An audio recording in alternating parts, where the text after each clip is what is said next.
A sweet, ordinary-looking couple held an earth-shattering secret. The husband was from an immortal clan with super healing abilities, while the wife was from a shape-shifting clan. She could transform into animals. Neither of them knew about the other's race when they married and had their son, Kwang X, who was just an ordinary university student. But 2 years ago, Kwang X's mother suddenly told him she could shapeshift, leaving him so stunned and disbelieving that he asked if she could turn into Sailor Moon. Or maybe a magical girl, but after his mother gave him a demonstration, Kwang X was instantly convinced. He also learned that his own shapeshifter blood would awaken that very night. Kwang X couldn't believe something so important was only being told to him now. As he was trying to mentally prepare himself, his mother told him with a serious face, "Don't you dare tell your father about this." Stunned, he agreed with his mother. Then one day, 2 years later, while Kwang X was out grocery shopping with his dad, his father suddenly said they needed to talk. Kwang X assumed it was about his studies. Who would have thought his dad would seriously tell him that he was from an immortal clan, leaving him utterly terrified? Are you two playing some kind of mind game with your own son? But why could both his parents reveal such important matters so casually? Although his dad also warned Kwang X, "Don't tell your mother," Kwang X wasn't entirely convinced. Because immortals are usually exceptionally good-looking, and no matter how he looked at himself, he couldn't see that trait. His father comforted Kwang X, saying, "Today is your 24th birthday. At 11 o'clock tonight, your immortal blood will awaken. You'll know then." After that, he once again warned Kwang X not to tell his mother. Still baffled, Kwang X agreed. Although he couldn't understand why his parents had to hide their true identities from each other, Kwang X still mentally accepted them for who they were. But, having gone through one awakening 2 years prior, he specifically asked his father if the awakening process was painful. His father, however, casually replied, "It's not very painful. You'll just feel your blood getting very hot. It cools down after a little while," so he told Kwang X not to worry. When they got home, his mother had meticulously prepared a warm birthday party for him.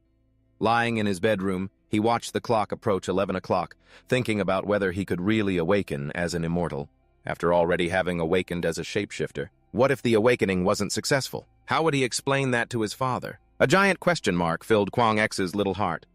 And then, 11 o'clock arrived. An excruciating pain spread throughout his entire body. The agony was intense. It left Kwang X unable to utter a single word. He remembered what his father had told him on the way home, furious that his dad had lied to him. Kwang X's father was an immortal with powerful healing abilities, while his mother was a shapeshifter. She could transform into various animals. Kwang X had inherited the gifts of the world's most powerful bloodlines, but awakening this talent caused all his hair to fall out, all the blood in his body to vanish, and at the same time, his bones broke piece by piece. However, after enduring the side effects of awakening his gift, Kwang X would be transformed into a completely new person. Not only would all his hair grow back anew, but he would also gain a powerful physique and fair skin. Even all 5 of his senses became abnormally sensitive. The most agonizing part was hearing strange sounds every night. As Kwang X was stressing over this, his mother suddenly called him for breakfast. His breakfast was more lavish than usual, with not just 4 savory dishes and a soup, but generous portions of everything. While they were eating, his father suddenly told him to prepare for the civil service exam, surprising both Kwang X and his mother. The reason his father suggested this was because, in times of peace, immortals were managed by the government. But Kwang X's mother didn't want her son to take the civil service exam. That's because 2 years ago, after his first awakening, she had decided that after Kwang X finished university, she would arrange a job for him at a large company with ties to the shapeshifter clan. But since she didn't want his father to know she was a shapeshifter, she could only use the excuse that Kwang X still had school to refuse the idea. This left Kwang X baffled. Although he knew very well that both his parents wanted to find him a comfortable job, this was the first time he'd ever seen them disagree. So Kwang X happily ate his meal while watching his parents argue. Just then, his parents looked straight at him. It turned out they wanted him to decide whether to continue his studies or take the civil service exam. Kwang X didn't want to choose either. Instead, he said he wanted to join the Navy.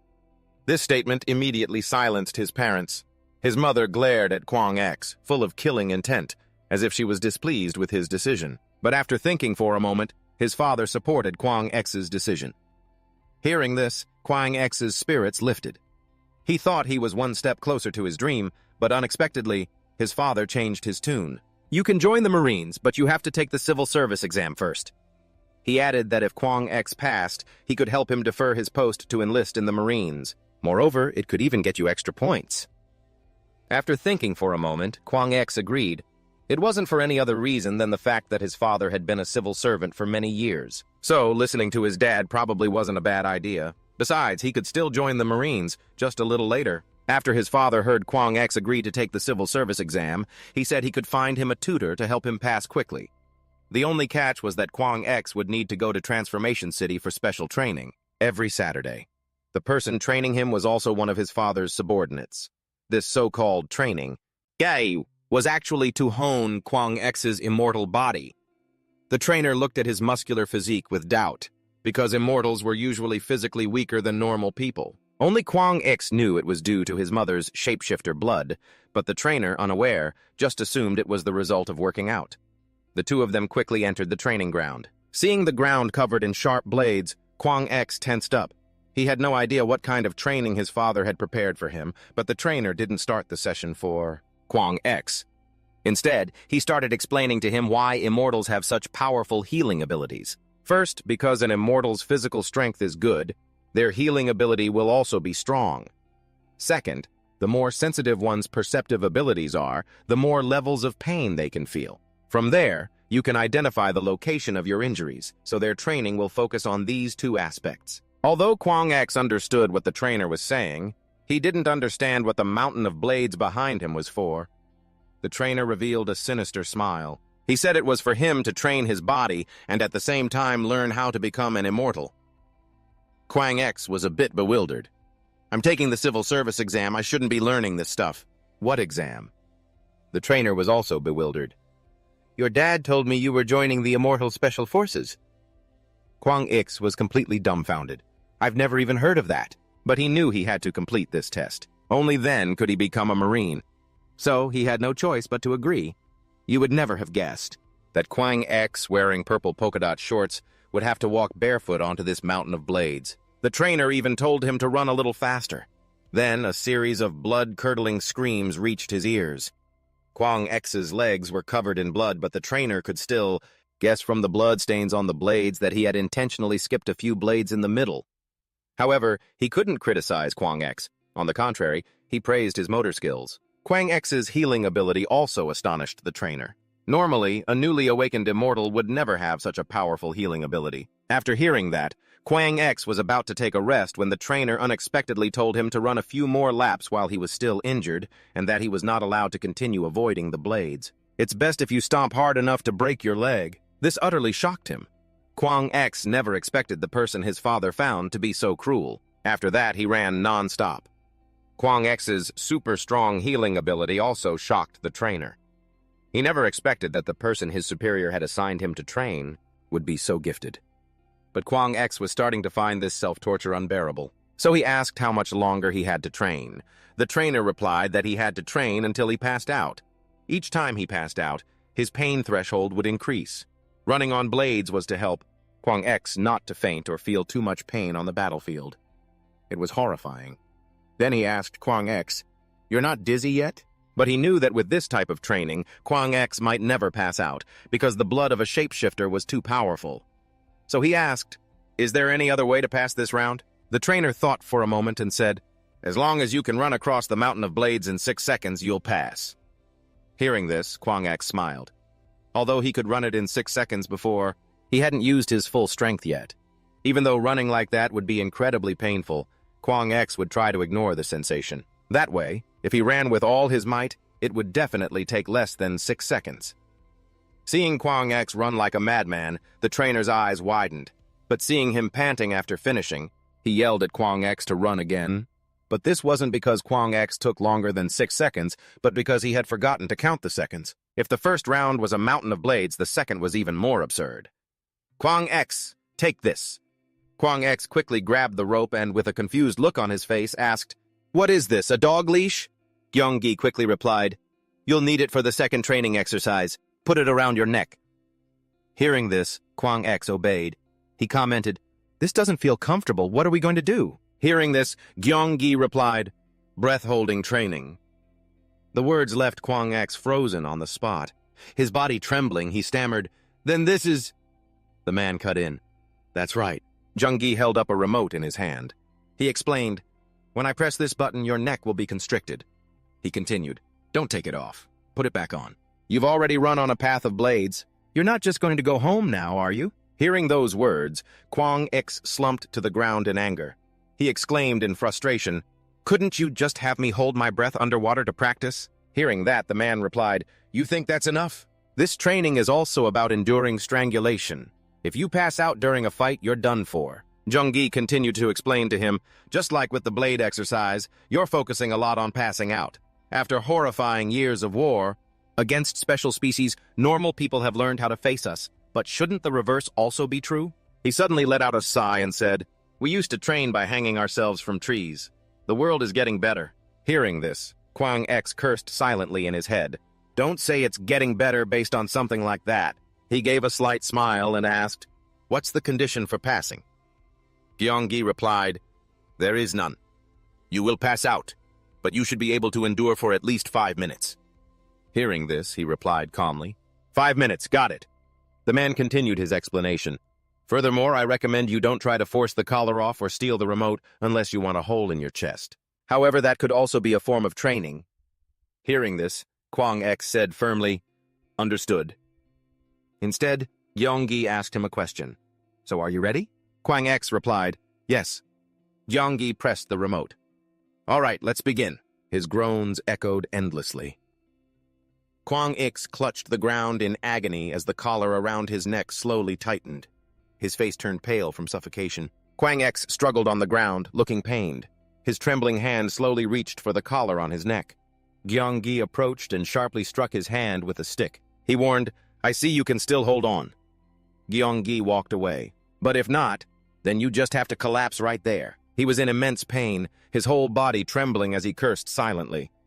Anxious, Kwang X wondered, when will this be over? I'm sure it's been more than 5 minutes already. His vision started to blur, his consciousness fading. His face was etched with exhaustion. Then, having reached his limit, he collapsed onto the ground. The collar immediately loosened. Kwang X jolted awake. Jang-gi, holding the controller, muttered, "What the? Why'd it turn off?" His eyes held a dangerous glint. Could it be the battery died? The collar was quickly removed. Kwang X gasped for air, silently cursing Jang-gi. "I almost died." He replied, "You won't die." Breathing heavily, his face pale and tired, Kwang X said, "Just because I didn't pass out doesn't mean we're going to do this again." "One more time, right?" "I'm sure I lasted more than 5 minutes." Hearing this, Jang-gi held up the stopwatch in his hand and said, "That's right, to be more precise." His words startled him. 12 minutes and 41 seconds. Hearing this, Kwang X was completely bewildered, thinking, didn't he say the record was 8 minutes? Should I complain about this? He said quietly, Jang-gi looked at him with pride. Seeing this, Kwang X pleaded, "Please, don't look at me like a kid who just got a new toy." In a flash, it was afternoon. Inside the house, Jang-gi's voice rang out, "All right, time to rest. You have to eat." Hearing that, he replied, "Are you going to cook for me?" He quickly answered, "Nothing's effective when you're hungry. Your brain needs fuel, too." Kwang X peeked his head from behind the door and asked, "Can I help with anything?" He replied instantly, "Just stay put, that's all." Hearing that, he sighed in relief, thinking to himself, "Well, it's not like I know how to cook. All I have to do is stay put." A horrifying-looking meal was quickly served. His voice was sly as he said, "Here, eat." Kwang X's eyes widened in shock. He stammered, "What's in this?" Jang-gi asked back, "Do you want to know?" He replied, "Not really." Soon, evening came. Kwang X was outside, wringing his clothes dry. He stood by the stream, lost in thought. Next time, I'm definitely the one cooking. When I get back home, I should learn how to cook from Mom. Kwang X then thought, no, first I need to ask Dad about this. I should call Dad right now, but I'm not allowed to use a phone, so mine was confiscated. He grabbed a rock and pulled himself onto the bank. His exhausted voice cut through the air. So tired. Can't I at least get a decent night's sleep? He was met with a bare, simple room. Kwang X froze. A mosquito buzzed past his face, and he swatted it out of the air. He then called out, "Hey, teacher!" He then asked, "Are there no lights in here?" Hearing him, he replied, "If there were lights, the bugs would come in. It's not that unbearable." Kwang X could only reply helplessly. Zhang Gi quickly lay down with a tired sigh. Kwang X also slowly lay down in his designated spot. He then began to explain, this is to train your sense of touch. A keen sense of touch will make you feel more on edge than others. The first time, you definitely won't be able to sleep a wink, because the feeling is so unsettling. Zhang Gi turned to look, then shot up. Seeing Kwang X sleeping soundly, he exclaimed, "Heh, for crying out loud." His voice rang out, "Hey, wake up, breakfast time!" A dark, mysterious meal appeared before him. Kwang X could only sigh wearily and reply, "Thanks for the food." He grabbed a chicken leg and started tearing into it, explaining, "Immortals need a lot of energy. Eat." Hearing this, he replied, "Okay." He asked, "What's the training for today?" He replied instantly, "Cliff diving." Confused, Kwang X asked again, "Is that something really hard?" Zhang Gi quickly explained, "Holding your breath in midair, controlling your senses for the coming impact." While eating, Kwang X asked, "So based on yesterday's and today's training, the thing an immortal should be most wary of in a fight is the shock and pressure from a powerful impact that knocks you out, right?" He glanced over and answered, "That's right. And one more thing. You have to be wary of losing mobility when your legs are severed. That's why your arms are an immortal's shield." He continued to explain, using your hands to block someone's strike. An attack that leaves you no time to react. For example, if they aim for your head or your legs. Zhang Gi's stern voice continued, "Also, you should be more wary of knives than guns. You also have to watch out for the clay and the mines." Hearing his words, I sighed wearily and replied, "All right, I get it."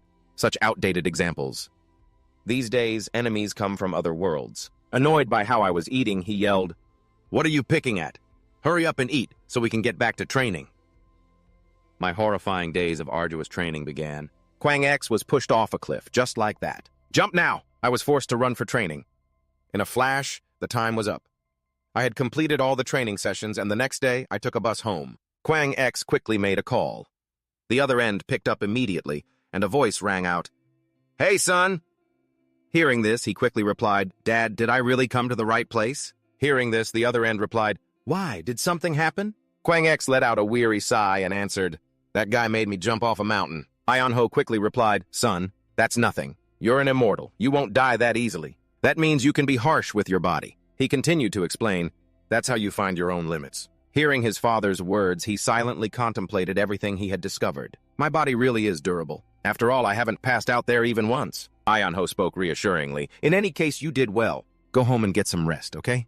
I then asked, "So what's going to be on the exam?" Ho muttered, "About that." Suddenly, his mother's voice rang out, "Sobi, I need help."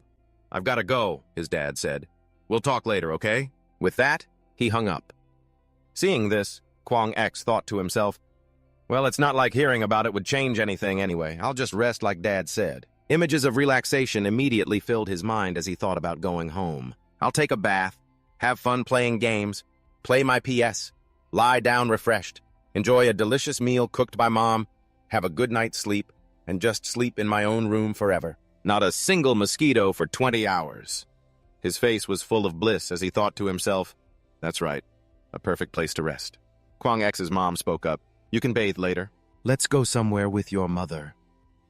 The blissful moments instantly vanished into thin air. He froze on the spot as Seon-hee brought out a suitcase and pushed him out of the house. She urged him on, "I've already talked to your father. You should still go to college. I've already packed your things for you." He panicked and shouted, "I can study on my own. Wait a minute. A suitcase?" What she said next made him freeze on the spot. "I found a tutor not too far from our house, just in the neighborhood." He was confused by what his mother was explaining. "You'll go there and stay overnight for 2 days. I'm just letting you know in advance." Kwang X panicked, thinking to himself, "What? I have a bad feeling about this." Seon-hee quickly pressed the elevator button. She said, "I'll come pick you up in 2 days." Seeing that he was going alone, he asked, "Aren't you coming in to introduce me? Aren't we here to meet the tutor?" Hearing that, she replied, "It's fine." Confused by her words, he asked again, "Huh? What do you mean?" Seon-hee gave him a scheming look and said, "Just being smart isn't enough." As the elevator doors slowly closed, she smiled brightly. "You also need a healthy body." The door slammed shut in that instant. At that moment, I realized everything that was waiting for me. Kwang X stood frozen at the unfolding situation. It was never going to be about some college studies. He laughed out loud in misery. In his mind, he cursed, "This damn family." The elevator panel showed floor B1. The elevator had reached the bottom floor. The doors slowly opened, and Kwang Ek stood inside with a worried look in his eyes. He glanced around, staring at the objects inside the room. Are these dozens of weights lined up neatly? A gym? Surprised, Kwang Ek exclaimed, "Did they renovate the parking garage?" Suddenly, someone appeared and said, "So, it's you." He was astonished by her appearance. Jui grabbed his wrist tightly and asked, "You're Sung-hye's son, aren't you?" Hearing that, he stammered in response, Yes, that's me. But I don't know why my mother brought me here." Julie replied, "She said you've been studying for 2 days straight, right?" She then said, "Your body will go to waste if you don't use your brain."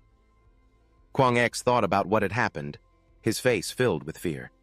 I can't even tell her the truth. So unfair. An image of Kwang Ek, terrified of his mother's presence, flashed through his mind. Ever since I was little, Mom's parenting philosophy was incredibly simple. If you don't listen, you get a beating. You have to take responsibility for your mistakes. His mother's familiar face, with her gentle smile, was looking at him. Naturally, one starts to absorb it.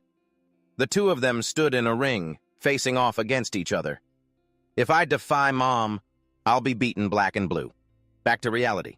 He let out a sigh and thought to himself, "There's no point in refusing, is there?" I could tell just by looking at this instructor. Suddenly, she held a watch-like device towards him. "Here, take it." Kwang Ek, confused, spoke up. "I have a complex about receiving things like this." "What is it?" Julie replied. "It's just a device with a bunch of measurement tools. Put one on your wrist and one on your ankle." Kwang Ek obeyed, quickly putting them on. He then spoke up. "Are you planning on training me?" She quickly cut him off. "You have to take a test first." Not understanding, he asked again, "What kind of test?" At that, Julie pointed behind her. Then she pointed to the treadmill and ordered, "Run!" He got on the treadmill. Kwang Ek started running as Julie instructed. She held a phone in her hand, her tone dripping with disdain. "I heard you don't train on your own." Julie delivered a critical blow. "How pathetic. Your heart rate is stable, so your hardware is good. But is this really all you can do after all this time?" Annoyed by the situation, Kwang Ek thought to himself, "Why am I being bullied like this? What happened to my PS5 and rest time?" Julie sighed, then quickly berated him. "So lazy. It's because the world already gives you everything you want, isn't it?" Hearing those words, Kwang Ek wondered, aren't we around the same age? He began to reason in his head. Immortals and shifters age slowly. So is she older than she looks? Kwang Ek spoke up. "How much longer do I have to run?" Hearing him, Julie yelled in annoyance, "Hey, don't you stop!" "Huh? Run?" She began to warm up her shoulders and explained, "First is cardio. Let's slowly upgrade that body of yours." With a confident look, she declared, "I'm going to rebuild you from head to toe." Kwang Ek seemed not to understand what was happening. After a long silence, he spoke up, dejected. "I don't want another mother." Hearing that, Julie laughed and said, "Because your Sung-hye's son? You seem to like joking." Hearing her words, he thought to himself, "I'm not joking." It was now late evening. The clock in the room ticked on and on. Kwang Ek was still running on the machine. Julie said in a bored tone, "Don't stop." Even my grandmother wouldn't get tired after running for just a little while. She then asked for the time. Drenched in sweat, he struggled to answer. 10. Kwang Ek answered while still running. 14 hours, 4 minutes, and 30 seconds. He was horrified by the situation. "I had to run all night without a break. Even training for Immortals has breaks." Julie walked around from behind him and explained, "Do you think you can fight by just trusting the body your parents gave you? Without training, that's just amateur level." She then said, "Listen and watch. This is flexibility. We'll practice it later. Take notes." Kwang Ek didn't understand what was happening and thought, "What the hell? How can a human body bend like that?" She continued to explain, "You have to train your flexibility. A stiff body has many disadvantages." Hearing that, he wondered to himself, what disadvantages? He thought to himself as he ran, "I want to ask that question, but I'm completely out of breath. Even with a shifter's body, running for 14 hours straight leaves me breathless." Julie asked for the time. He quickly answered, 14:10, and I have to constantly keep track of the time in case she asks. A video appeared on the screen. On top of that, I have to memorize the video in front of me. Julie continuously explained theories to him. Kwang Ek was completely bewildered and listening to the instructor's directions. This training is too brutal. His eyes were filled with determination. "But I can't take it." His panicked voice rang out. "Senses? What? Guiyong spoke up to explain. It seems you're quite skilled at blocking your senses. But that's not enough. If too many senses are disabled, your movements will become chaotic. He pointed to himself and said, Clear your mind. Think about the sense you want to block, and at the same time, make your other senses more precise. In other words, you need to learn how to use multiple senses. Kwang X ran, panting with exhaustion while keeping track of the time, his eyes filled with determination, memorizing the movements in the video, listening closely to the teacher's instructions, and running. While running, Kwang X calculated in his head and realized these were 4 different tasks. But my body's task of running and the instructions from the video don't happen at the same time. If I set aside my sense of timing, performing the other tasks isn't actually that difficult. The ticking of the clock echoed as Kwang X counted down the final beats. 54. 55. In the silent room, only his voice could be heard. 56. 57. The time on the clock passed quickly. 58. 59. His body exhausted, he exclaimed, 24 hours. The treadmill training session is over. It's finally over. Yes. Julie held her phone, a proud look on her face. Your brain is pretty impressive. She then gave an order. Time to stretch. You have to make your body flexible. Yes. Julie then asked, Do you remember the video we watched?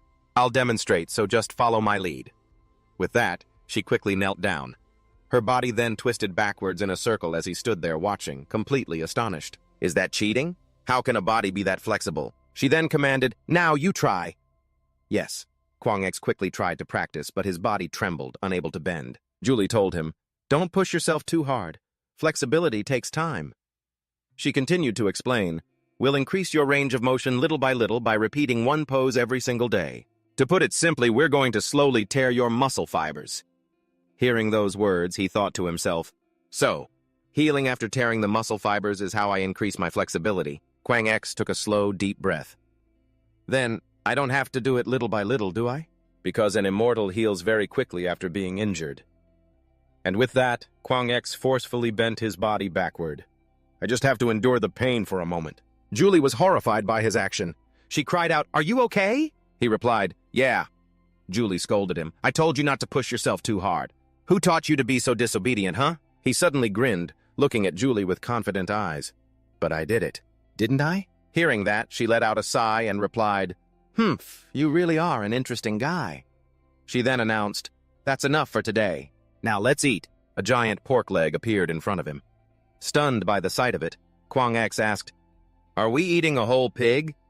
She cheerfully pointed a hand at it and replied, Nope, that one's mine. Another pork leg appeared. And this one is yours. He was shocked by the situation. We're each eating an entire pig? Julie skillfully put on her gloves and said confidently, Eating is part of the training too. Get used to storing enough energy for the next training session every time you eat. Hearing her say that, he asked helplessly, Are you a bear that just woke up from hibernation? The two of them immediately began to devour the 2 large pork legs. She instructed him, When you're done eating, don't clean up, just leave it. 2 days a week is too short. It's not even enough time to get to the main event. He replied, Yes, ma'am. His mind filled with joy as he thought, This is delicious. It's just a roasted pig with some simple seasoning. How can it taste this good? He then mused, Maybe it's because I ran all day without eating or drinking anything. But still, it's seriously delicious. She spoke up. Eat every last bite. If you leave anything behind, you're dead. He quickly answered, I was taught not to waste food since I was a child. Then, after a while, Julie left. She reminded him, I'm heading in now. When you're done eating, remember to take a shower and go to sleep. He sat in the empty room, a dejected look on his face. Struggling like this is still way better than sleeping in the forest and getting eaten alive by mosquitoes. He picked up his phone. Also, unlike with Master Gyeonggi, I'm allowed to use my phone here. Should I call my mom? Thinking this, Kwang X quickly made the call. The other end picked up. Mom? Seon-hee's voice came through the line. Son, how are you? Are you doing okay? Hearing those words, he thought helplessly, She sends me away like this and she's actually worried about me? Kwang X replied, There's no way I'm okay. His mom said, I've told her many, many times not to go easy on you just because she knows us. She expressed concern. But I'm still so worried. He didn't understand and asked, What? Why? Shun-hai replied, If she's going too easy on you, make sure to tell her to be even harder on you, okay? Can you do that, son? Your father is here now, I have to go. He froze at their attitude. But, Mom, aren't you worried about your own son at all? After the second day of training, I realized something. If the training for an immortal consists of insane acts, then the training for a shapeshifter consists of acts of pure human stupidity. How many kilos can a person possibly lift on a barbell anyway? What's the maximum number of reps one can do in a single set? And so, a grueling training journey for Kwang X and Julie began. You can do it just one more time. I'm going to die. Understanding and finding a way to overcome your own limits is the core of this training, and science is a key component added to the shapeshifter's regimen. They use a lot of electronic devices and equipment. The Immortals' training also used equipment to try and crush me. Anyway, this is the conclusion I've come to during this training, and that is, Julie sighed in frustration, criticizing his poor reflexes. She held out a barbell towards him and said, "Lift this." Seeing it, Kwang X thought to himself, 20 kilograms on each side, plus the bar. That's a total of 60 kilograms. Kwang X quickly grabbed the barbell and lifted it with ease. Lifting it is no problem. A shapeshifter's strength is 3 times the average strength of a normal man. Julie spoke up, ordering, "Carry it and follow me." The two of them walked up the stairs. She pointed forward and said, "Now run with it." He let out a surprised, "Huh?" She ordered sternly, "Run." Kwang X froze at the sight before him. "Run?" he said aloud. "Here? Is this the second insane exercise after that blade thing?" And she continued to explain. "Balance your body. You must always feel your center of gravity and use your reflexes to handle everything else." Kwang X hesitated and asked, "Can I really do this?" Julie said firmly, "Just do it until it works." He looked around and thought, are they using the corner of the basement wall? It's long, and the width is only about half of my footstep. He then asked, "It's okay if I fall, right?" Hearing that, she replied while looking at her tablet, "The chance of getting injured from a 3-meter fall is very low, but don't get into the mindset that it's okay to fall while running. A shapeshifter's #1 priority is to protect their own body." A voice came from the tablet. "Damn it, Lucas! No, damn it, Mike, are you blind? You!" He wondered curiously, what is she watching? I thought she was looking at my results or something. Julie continued, "If you get injured on the battlefield, it'll be a huge disadvantage. Your body doesn't recover as quickly as an immortal's." Hearing those words, Kwang X sighed and thought to himself, well, what else can I do? Let's just get this over with. An instructor is watching Netflix behind me and telling me to protect my body. Immortals like her recover with incredible speed, even if they break a bone. So Kwang X grabbed the barbell and stepped onto the wooden plank. Then I'll just run with the mentality that it's okay to fall. He suddenly felt something and his eyes widened. A feeling of lightness washed over him. His 5 senses were enhanced. His heightened senses could feel the pressure on his shoes, and he found his center of gravity to maintain balance. Kwang X, covered in sweat, walked on the plank. Although most shapeshifters have excellent reflexes, they can't compare to immortals, who have the ability to perceive their senses so clearly. He walked with a straight posture. I can do this. This actually seems fun. Besides, it's not like my leg has ever been stabbed by a sword. Kwang X quickly walked back and announced, I completed it safely. She immediately ordered, 2 more times. Go and come back. Hearing this, he replied, all right. Julie's gaze fell upon him as she thought. The width is 4 centimeters and the length is 50 meters, but he managed to complete it without falling even once. Julie announced, I'm increasing the difficulty. Seeing what was in front of him, Kwang X went pale. A rope? He asked worriedly. Am I going to run on that? Hearing that, Julie quickly replied, That's right, this is a real rope. The name of this training is single rope. She stood up and continued to explain. The wooden plank just now was only a warm-up. Looking at your physique, I thought you wouldn't be able to do it. But you must have been born with good senses. Your balance is excellent. Seeing what Julie was doing, he asked, Are there mats this time? She replied, It's very hard, so you won't crack your head open. But be careful when you fall to the ground. If you grab the rope, your skin will get burned. So just fall. He then asked, I'll be running while holding the weights, right? Julie said, Go empty-handed first. Hearing her words, he was lost in thought. After I get used to this, I'll have to carry the weights and run on it. But I'm not afraid.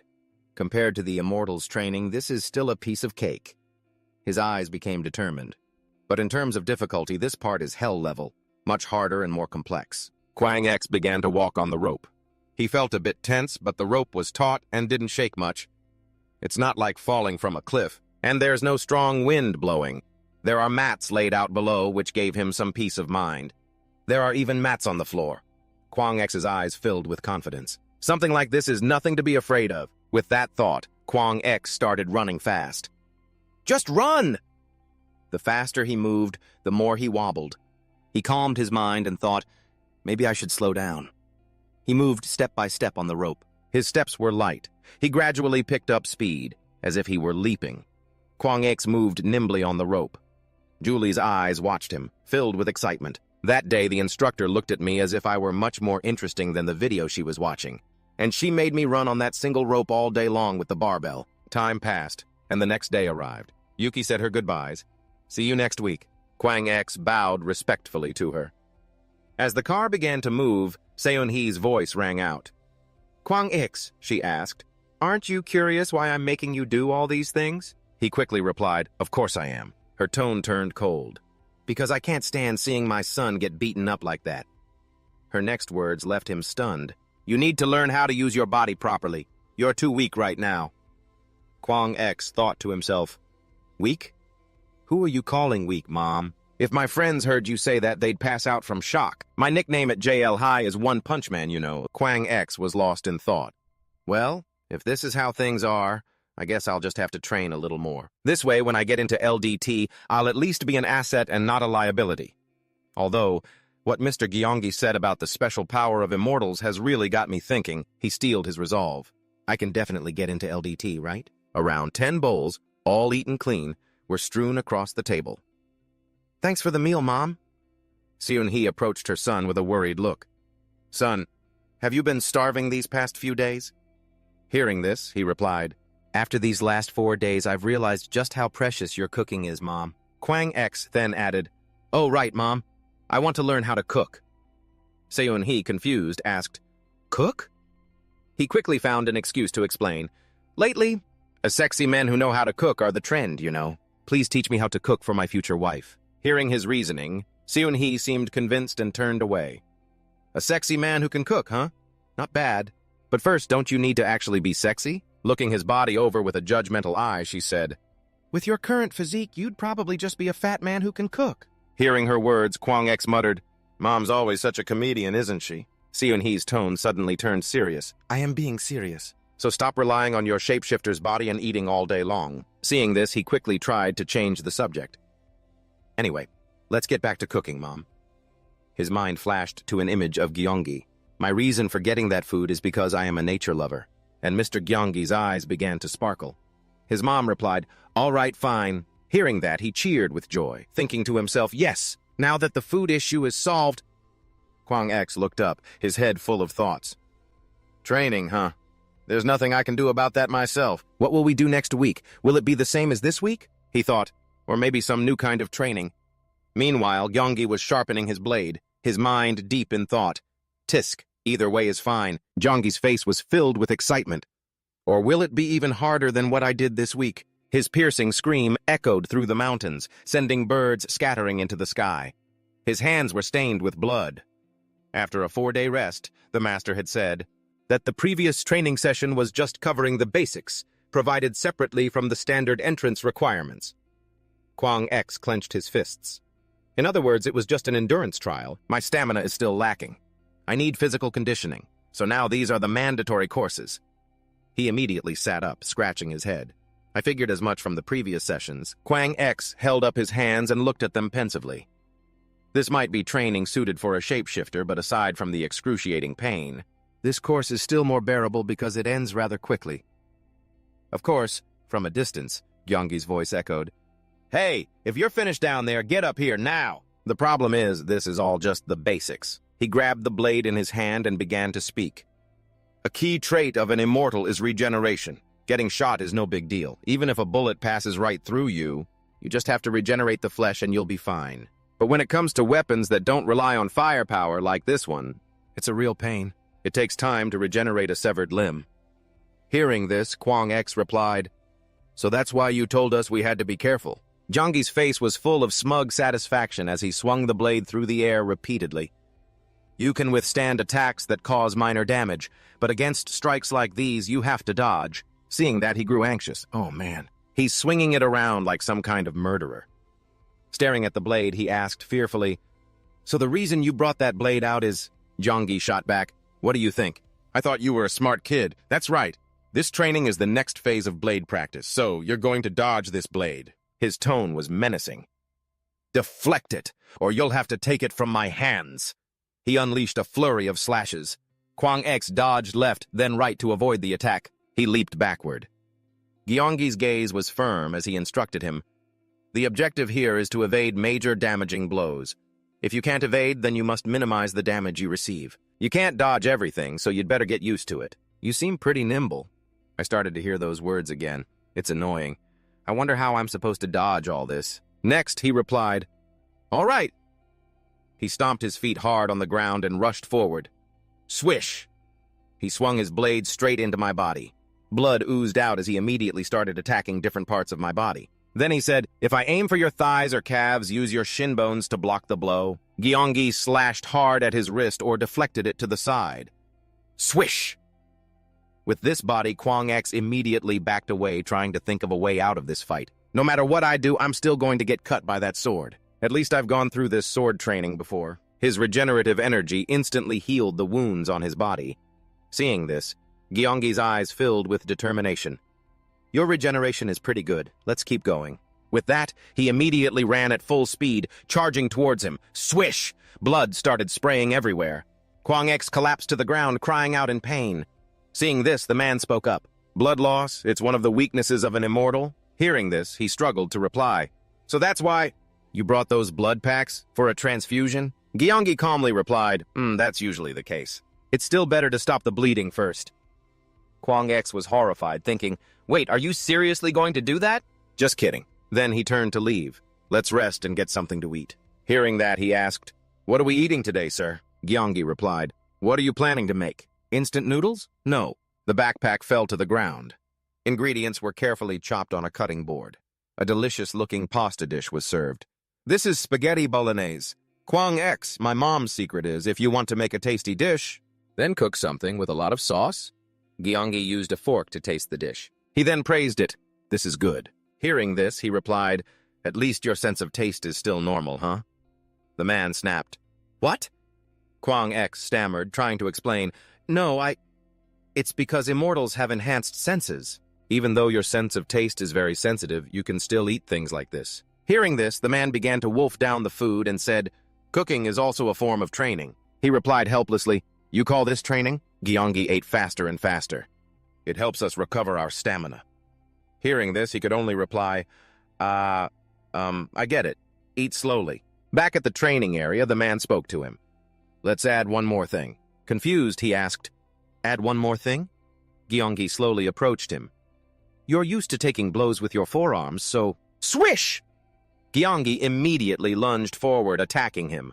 Kwang X's eyes were wide with surprise. The man said, "It's time to train your internal organ regeneration." He screamed in agony. He was in so much pain that he fell to his knees. Gyeonggi gripped the knife in his hand and said calmly, "Wait. Regenerating internal organs will take more time. So basic training is a must." Kwang X was stunned by what had just happened. He was lost in a panic. "I can't dodge. Everything is happening too fast." He asked, "Just now, how did you do that?" Gyeonggi answered smugly, "You have to hide your presence. If your opponent's senses are sharp, you have to know how to conceal your breath." He shouted, "How do I conceal it?" "Well," Kwang X trembled from the pain. He muttered, "Damn it! You stabbed a hole in my stomach. You could have at least given me a heads up." Hearing this, Gyeonggi replied nonchalantly, "I get it, you know." Looking at the wound, he said, "Huh? It's about to heal." He replied, annoyed, "Isn't it because you stabbed me that I have to regenerate?" Gyeonggi replied, Right, that's true, but, Do you want to learn how to conceal your presence or not?" He quickly replied, "Yes." Time passed. 2 days later, the elevator descended to floor B2. Kwang X stepped out and greeted, "Teacher, I'm here." A clicking sound echoed. A handgun was pointed at him. Seeing this, Kwang X asked, "Is today a survival game?" She replied, "Something like that." Bang! A shot rang out, whizzing past him. A bullet was lodged firmly in the wall. Julie explained, "It's a modified gas gun, and it uses special bullets." Then she took aim and said, "Dodge." He was so surprised by the situation that he froze on the spot. Julie continuously fired shot after shot at him as he ran. While shooting, she said, "Guns are dangerous. Getting hit can cause you serious damage. Move while I'm aiming," Julie suggested. "Find something to take cover behind. And if you can't find any good cover, then run so fast I can't get a proper aim." She taught him how to dodge, telling him not to run in a straight line, but in a zigzag pattern. Don't let anyone predict your movements. If you get caught, focus all your strength into your muscles, change direction, and use the force to propel yourself up. A bullet grazed his shoulder. Seeing this, she yelled, "Don't get hit! Just one bullet is enough to make you feel helpless. If you're about to be shot, then take the hit with some part of your body, and that won't cripple you." Hearing those words, Huang Shich thought to himself as he ran, preventing the loss of mobility. So this is what it's like for the immortals. His mind quickly put it all together. He had been taught by both sides that the fighting styles of immortals and shapeshifters depend on their specific traits. Images of his past training flashed through his mind. Instead of teaching him how to fight, they were images of him giving up and then forcing himself to overcome it. It was about how to survive. The relentless effort, the harsh training for any situation he might face. He quickly recalled all those past exercises. Immortals need to be careful with bladed weapons because they can cause a massive amount of damage. With guns, a shotgun is even more dangerous than a rifle. On the other hand, shapeshifters are more than willing to fight knife wielders. All you need to do is dodge and counter.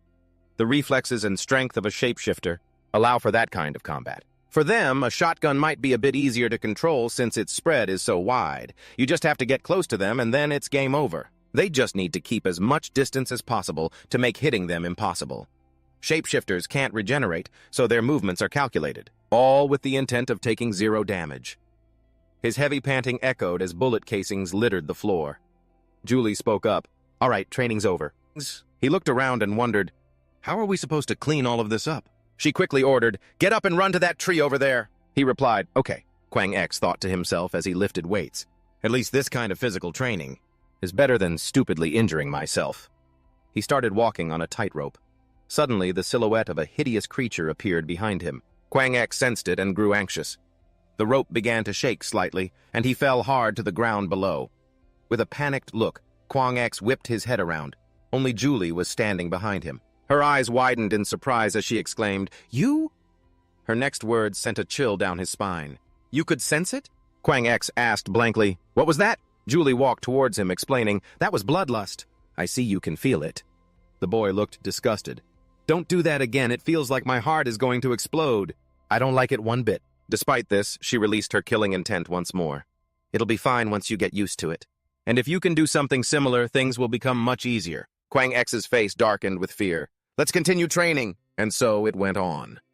The hellish shapeshifter training began, but the good news was that after 2 days, I stopped falling off the rope. I even figured out a way to withstand her bloodlust. Julie's serious expression was terrifying. She kept doing it over and over, so I just gritted my teeth and pushed through the training. Thanks to my enhanced immortal senses, I was able to perceive the bloodlust through my 5 senses and use a 6th sense to harness it. His feet moved step by step across the rope. His hands lifted a weight. "Tighten your lower abs, hold steady, and a part of it will be brought under your control." Julie stood below, watching him meticulously. She suddenly let out a satisfied sigh. He did it. His hand tightened around the small sword. My training continued. I alternated between immortal and shapeshifter training, and the immortal training sessions were like a punishment from hell. The old equipment was stained with red blood, all to develop my self-healing abilities. My coach continuously shot arrows at me. I had to train with axes, spears, and bows. Even bear traps and other traps were used. "You have to be extremely careful with traps," he said, pointing to my head to explain. "Once you're caught, it's excruciatingly painful. And when the pain is too much, your mind won't be able to stay clear." I asked curiously, "So, are things that cause continuous pain more dangerous than things that cause instant pain?" He walked over to me and said calmly, "Usually, yes. Immortals fight while taking damage. That's why you have to get used to pain, because pain makes it hard to think straight." Kwang X's training continued with such harsh exercises. The next thing I did was drink poison. Shapeshifter training was much easier in comparison. I had to train while wearing weights and iron armor. He panted while lifting a dumbbell with just one hand. Then, I had to add weights to my ankles and wrists. The boy trembled as he tried to keep both hands balanced. I also had to practice dodging bullets and walking across a bed of fire. Other times, I'd train with barbells. Of course, they always changed it up. While I was training, my dad went on a business trip for 10 days. My parents hugged each other tightly in front of me. What if I miss you while you're away? Ianho flirtatiously replies, That's not good, but honey, you're loving it every single day. The poor son next to them can only sigh, Mom, you'd think Dad was gone for years or something. For this training session, I even used a wooden sword. When she's not poking holes all over me, she's teaching me how to use weapons and martial arts, Jianggi suddenly commented. You're a pretty fast learner when it comes to shooting, Guang X thought to himself. I feel like it's quite difficult. His sword fight with Uncle Du was intense, but that doesn't mean it's impossible. Maybe it's because I have the strength and reflexes of a shifter that I'm learning pretty quickly. Julie was taking her turn supervising him. Even though it's just a model gun, it's pretty similar to a real one. The young man focused intently, raising the gun. Other times, she would let him practice shooting. She reminded him seriously, practicing martial arts is good and all, but you can train that at home. You can do it just by watching a few clips, but target practice is different. It requires intense focus. Countless bullet casings flew out as he fired. That's what she said, but I'm a hybrid with the 5, special senses of an immortal, so this is actually pretty easy. Night quickly fell. 2 months passed just like that. His father sat leisurely on the chair with his wife. Son, did you just get back from training? Guang X replied politely, Yes.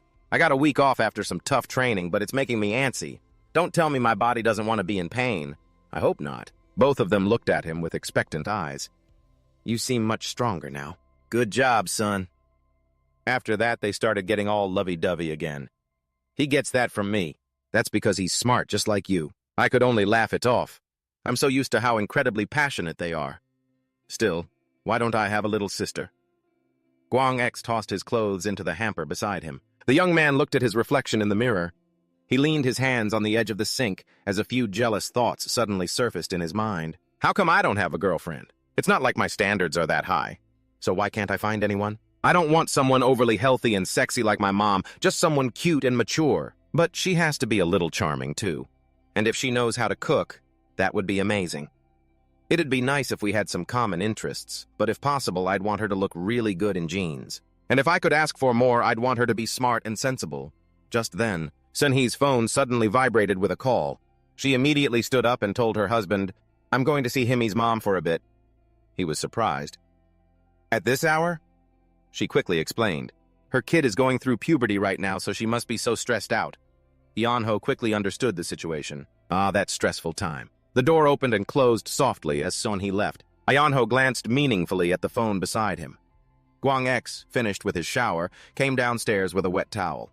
Mom, I can't find the hairdryer anywhere. However, the living room was empty. Huh? Why is no one here? The young man sat down on a chair and picked up his phone. A message his dad had sent earlier. There's a test tomorrow. It's been a while since I've taken a test. This feels weird. He suddenly remembered a few old things. My friends were also wondering why I didn't go to university after finishing the SSS-Rank test. They took turns questioning me. You really didn't apply anywhere? You're stubborn, man. Let me see your score. Guang X wasn't too bothered by it. I don't think I'd be ashamed if I didn't use my high score for anything. Besides, I don't even want to go to university. I've already figured out my own path. Time flashes back 9 years ago to the day the gates first started to open. I was just a small, weak kid back then, hiding under the rubble of collapsed buildings. Tears were welling up in my eyes. Guang X looked astonished. But from the moment I saw him, that tall figure in front of me was unforgettable.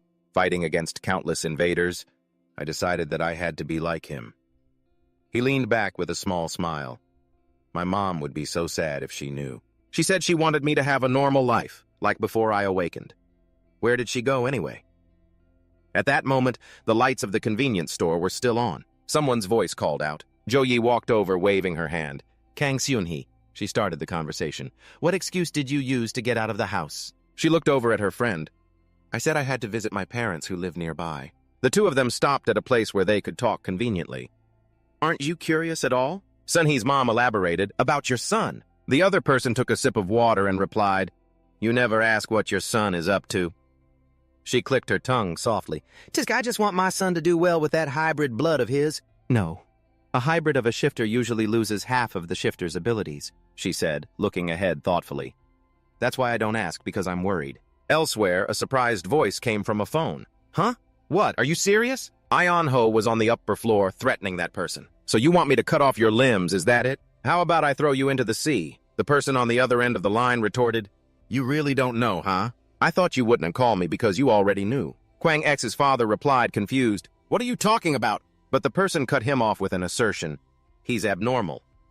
Ion-ho's eyes darted towards the phone. What?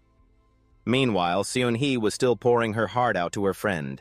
He doesn't have to be a genius or exceptional or anything. I just want my son to be able to protect himself from those crazy science groups or things like that. Jugu suddenly slammed her can down. Crazy science groups?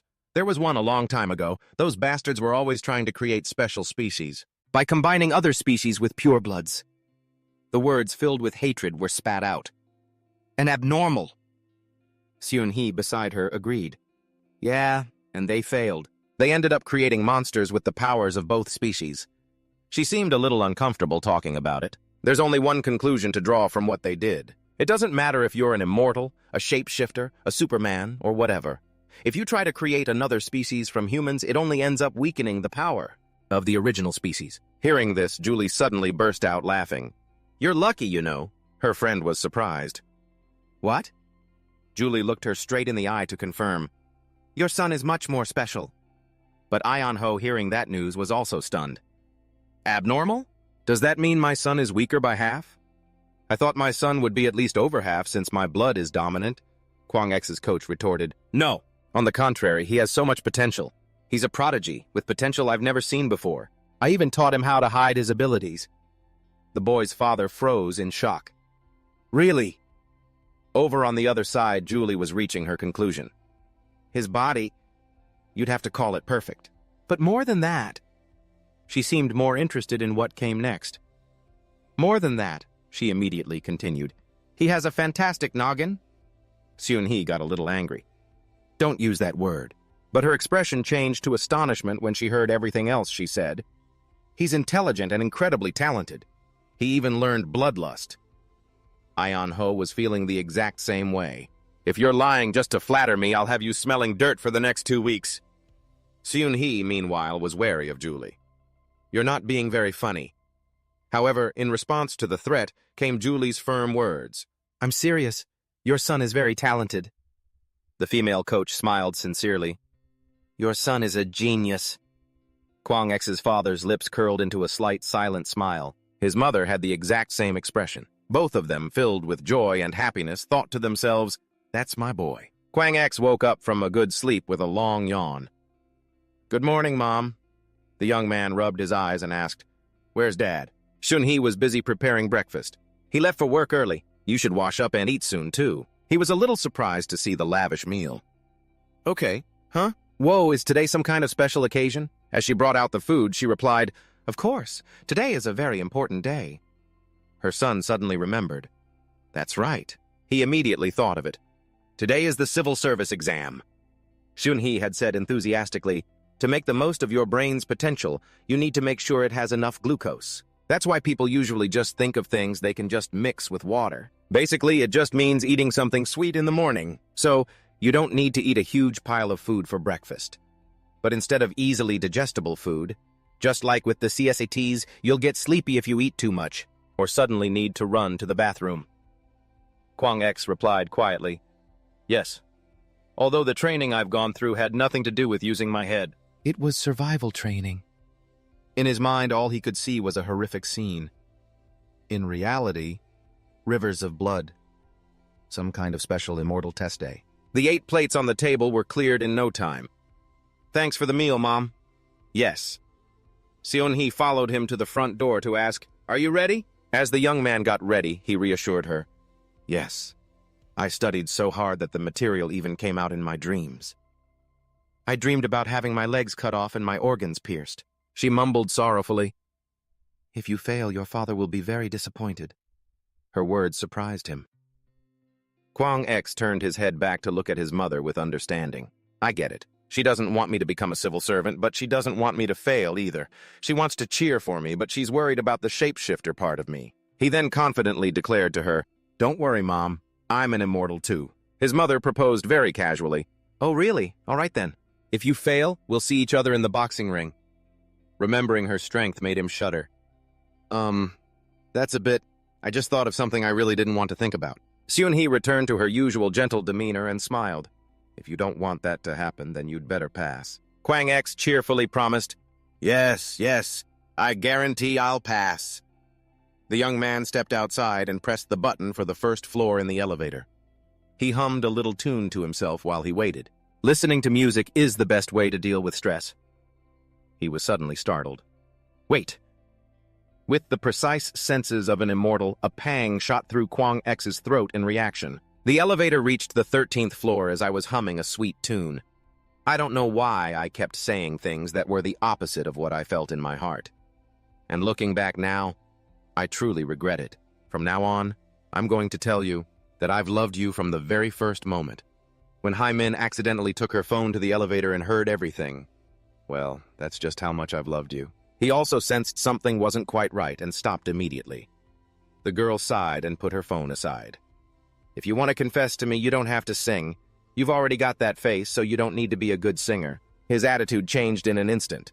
Kang Hee-min, why do you care about things like that? She giggled, teasing the person next to her. Aren't you going to confess to me? The answer that came from Kwang X was decisive. Yeah, no. She immediately pressed him. Why? The other person sighed in exasperation. Haven't I told you about my ideal type countless times? Despite that, she suddenly grabbed his hand. Hee-min smiled like a blossoming flower to charm the young man. Do you think a beautiful, smart girl with a perfect body like me is easy to find? Just then, the elevator arrived at floor 1 with a ding. The young man shook Hee-min's hand off. Don't say things like that. Society is a scary place these days. So you want to end up in handcuffs? And smart? Do you have any shame at all? She still tried to follow him. Wait for me! The person walking ahead coldly shooed her away. Don't follow me? Hee-min asked curiously. Oppa, where are you going? He replied curtly and concisely, to the civil service exam site. Upon hearing that, she unconsciously blurted out, Edwin? Kwang X's voice grew even more irritated. They really know how to advertise. It's like brainwashing. The two of them stopped at the bus stop. Anyway, I'm busy. Go to class. The girl next to him continued to plead, Appa, I'm a senior in high school now. I'll be in college next year.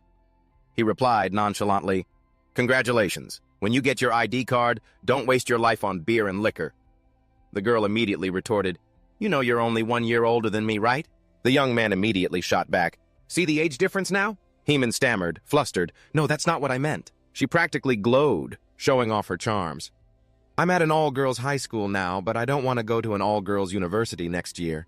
This hot and charming girl is going to attract a lot of thirsty guys next year. He cut her off sternly.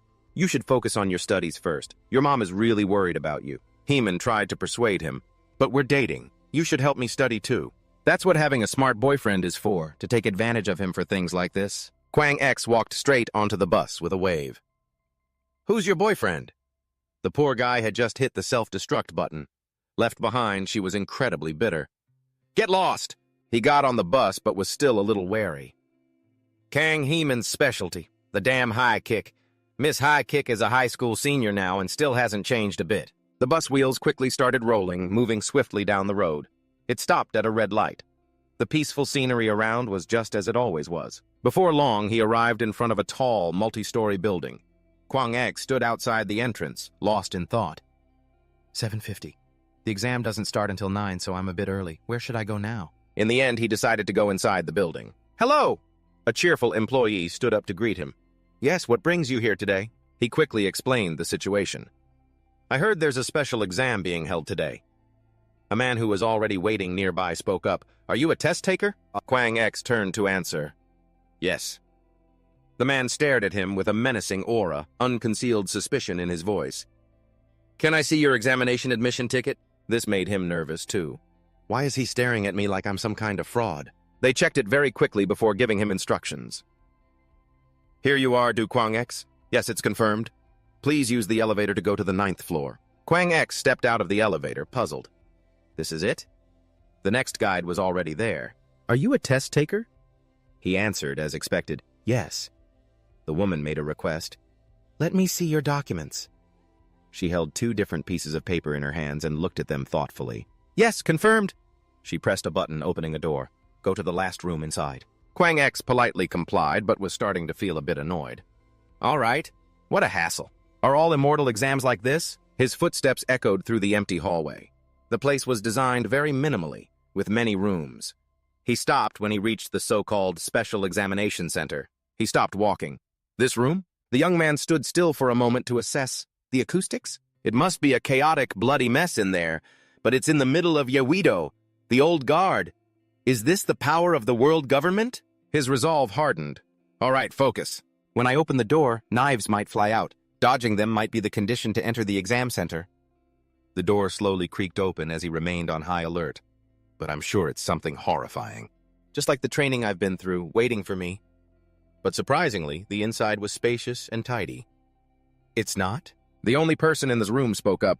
You're the earliest one here. Kwang X was startled by this unexpected person. The first thing he noticed was that shiny bald head. He's bald? That employee was focused, saying, "Come here and show me your papers," while he was lost in his own train of thought. We've developed an anti-hair loss tonic with ingredients from Baksan. A long time ago. There are even cheaper drugs with side effects. Which means... He was incredibly surprised to conclude that the man was bald for fashion. That man raised an eyebrow, looking up questioningly. Contestant Kwang X hurriedly went over and presented what was needed. Here are my papers and my ID. Why so many checks? Isn't looking at this handsome face of mine enough for you? He quickly pointed him to his seat. Number 48, over there. He thought suspiciously to himself, this competition is different from what I imagined. Why are there desks and chairs? I never saw them in all my training sessions. Still, he obediently sat down at his desk.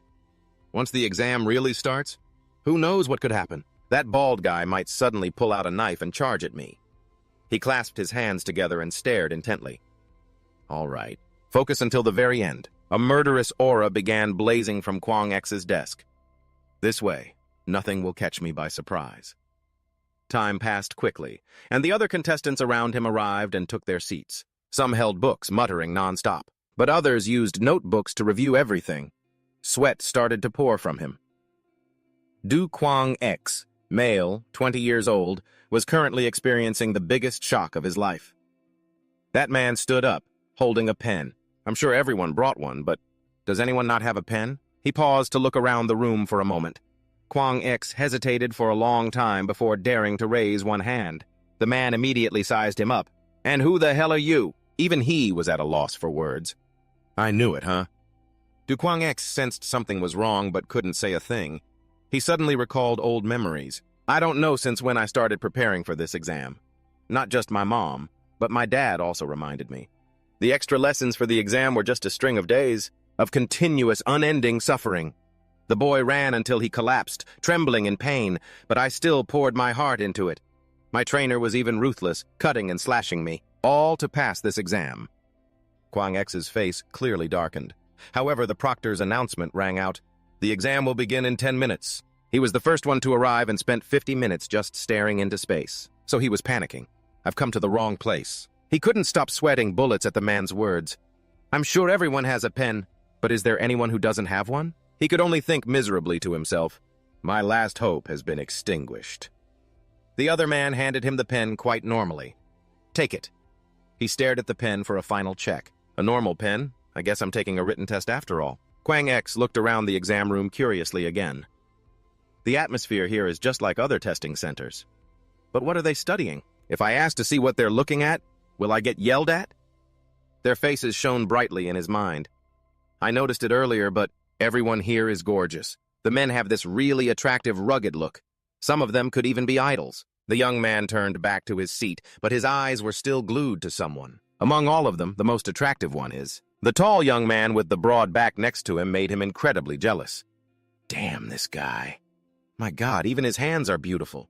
It's like he's shooting a commercial all by himself. What is that glowing aura behind him? He happened to look up and made eye contact with Kwang X, but then immediately looked away as if avoiding interaction.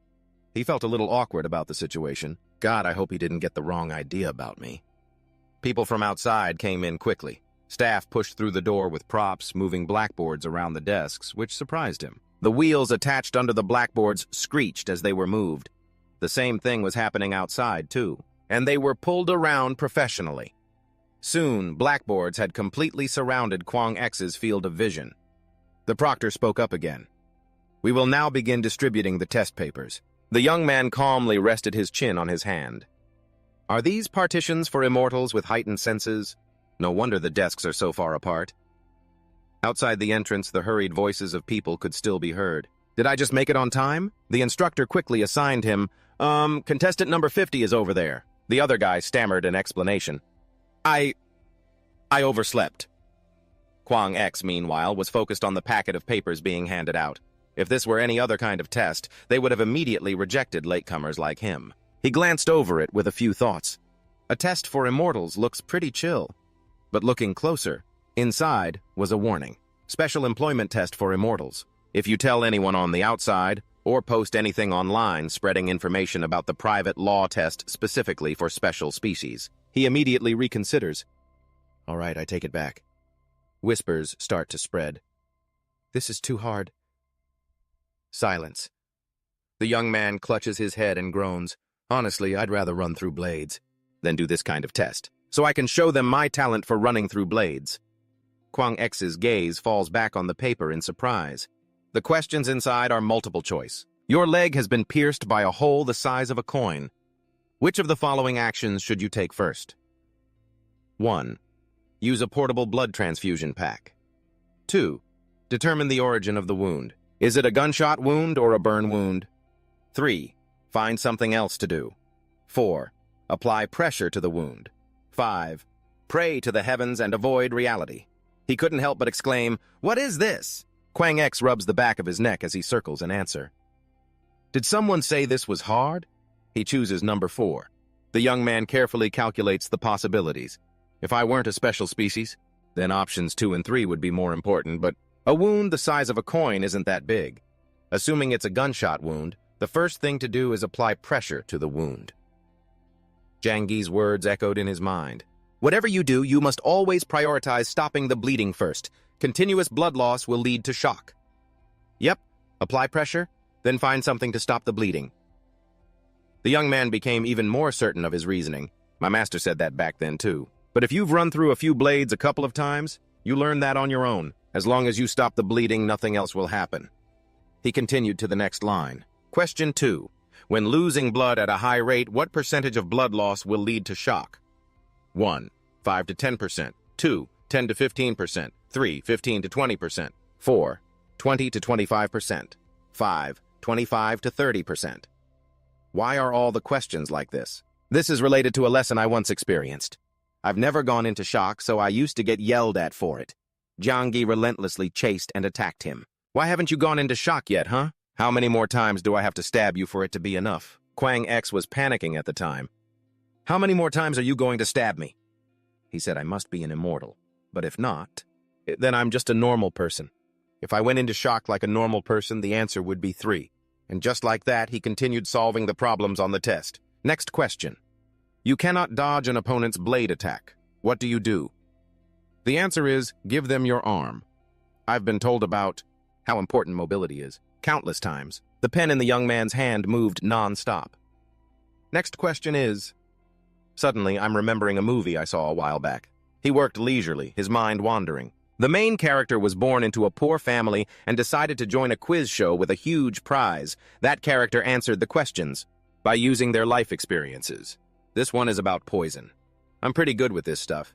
Meanwhile, the others were pulling their hair out. This test wants to ask the participants whether they've used their immortal bodies much or not, and how much they know about them. But all of this just made him think to himself, I've used this body to endure some absolutely horrific training sessions.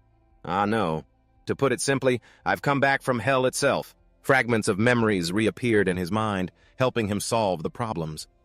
The fundamentals I learned from my master and the knowledge I gained from going through so many training sessions. He put the pen down after finishing. All of that has given me the answers. Kwang X's hands rested on the table, perfectly calm.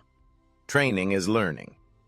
But the young man suddenly noticed something on the back of the page. Oh, there's another question on the back. It's a written response question? But the question still didn't stump him. How do you kill an immortal?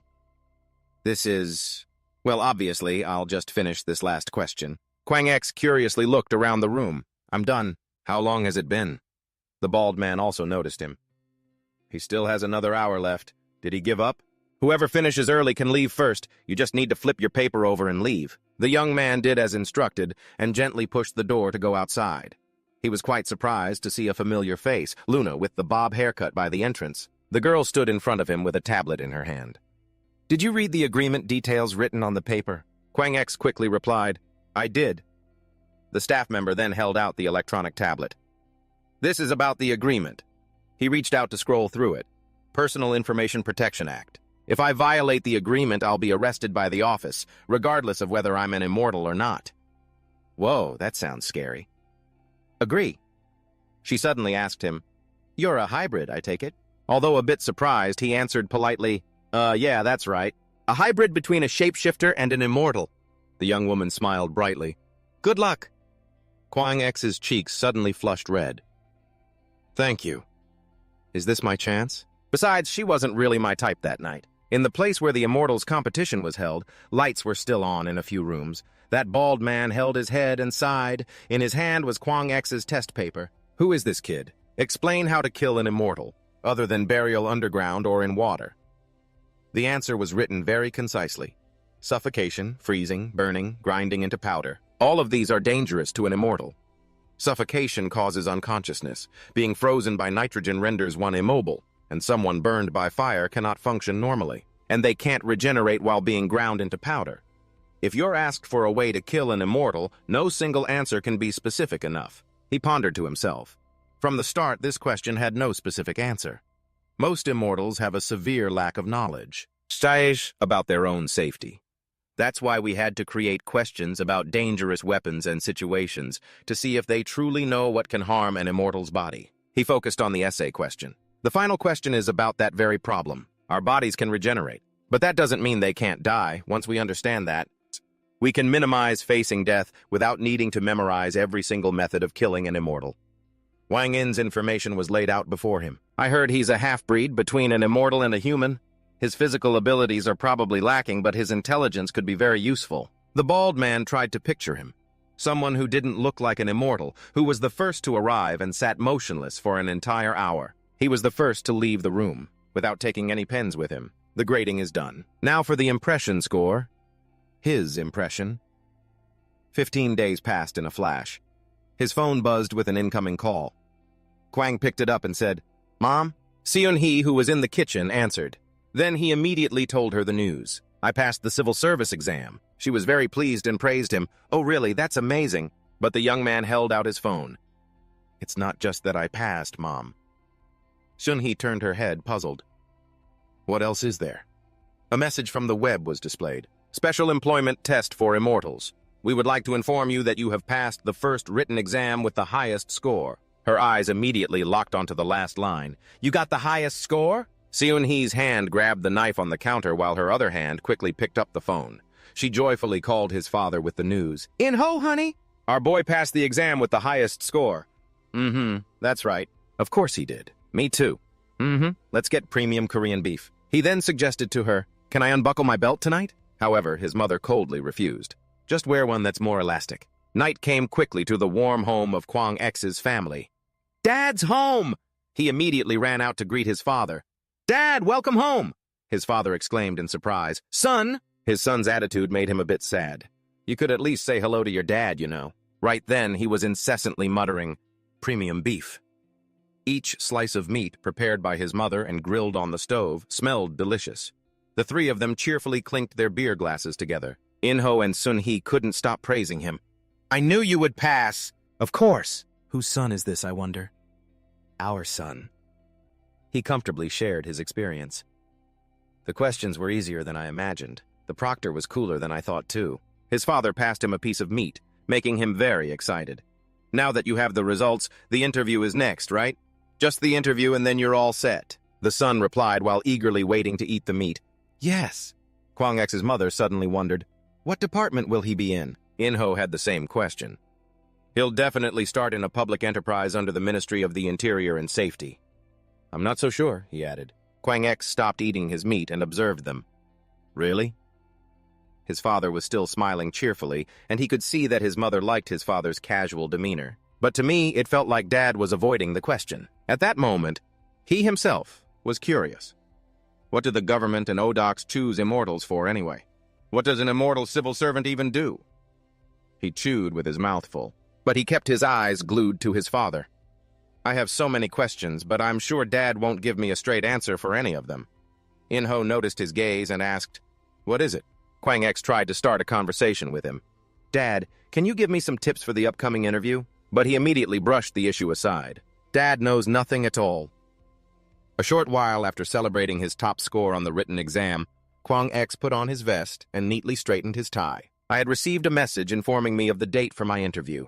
It was scheduled to take place in the same building. Right up until the end, even after the written exam, Dad still refused to tell me anything. Yonho smiled brightly and said, "I already told you I don't know. Generally, interviews like this ask about your personality and stuff, so I've already prepared my answers in my head." Recalling those words, he thought to himself, whatever. This is the real test. Seuni appeared from behind him.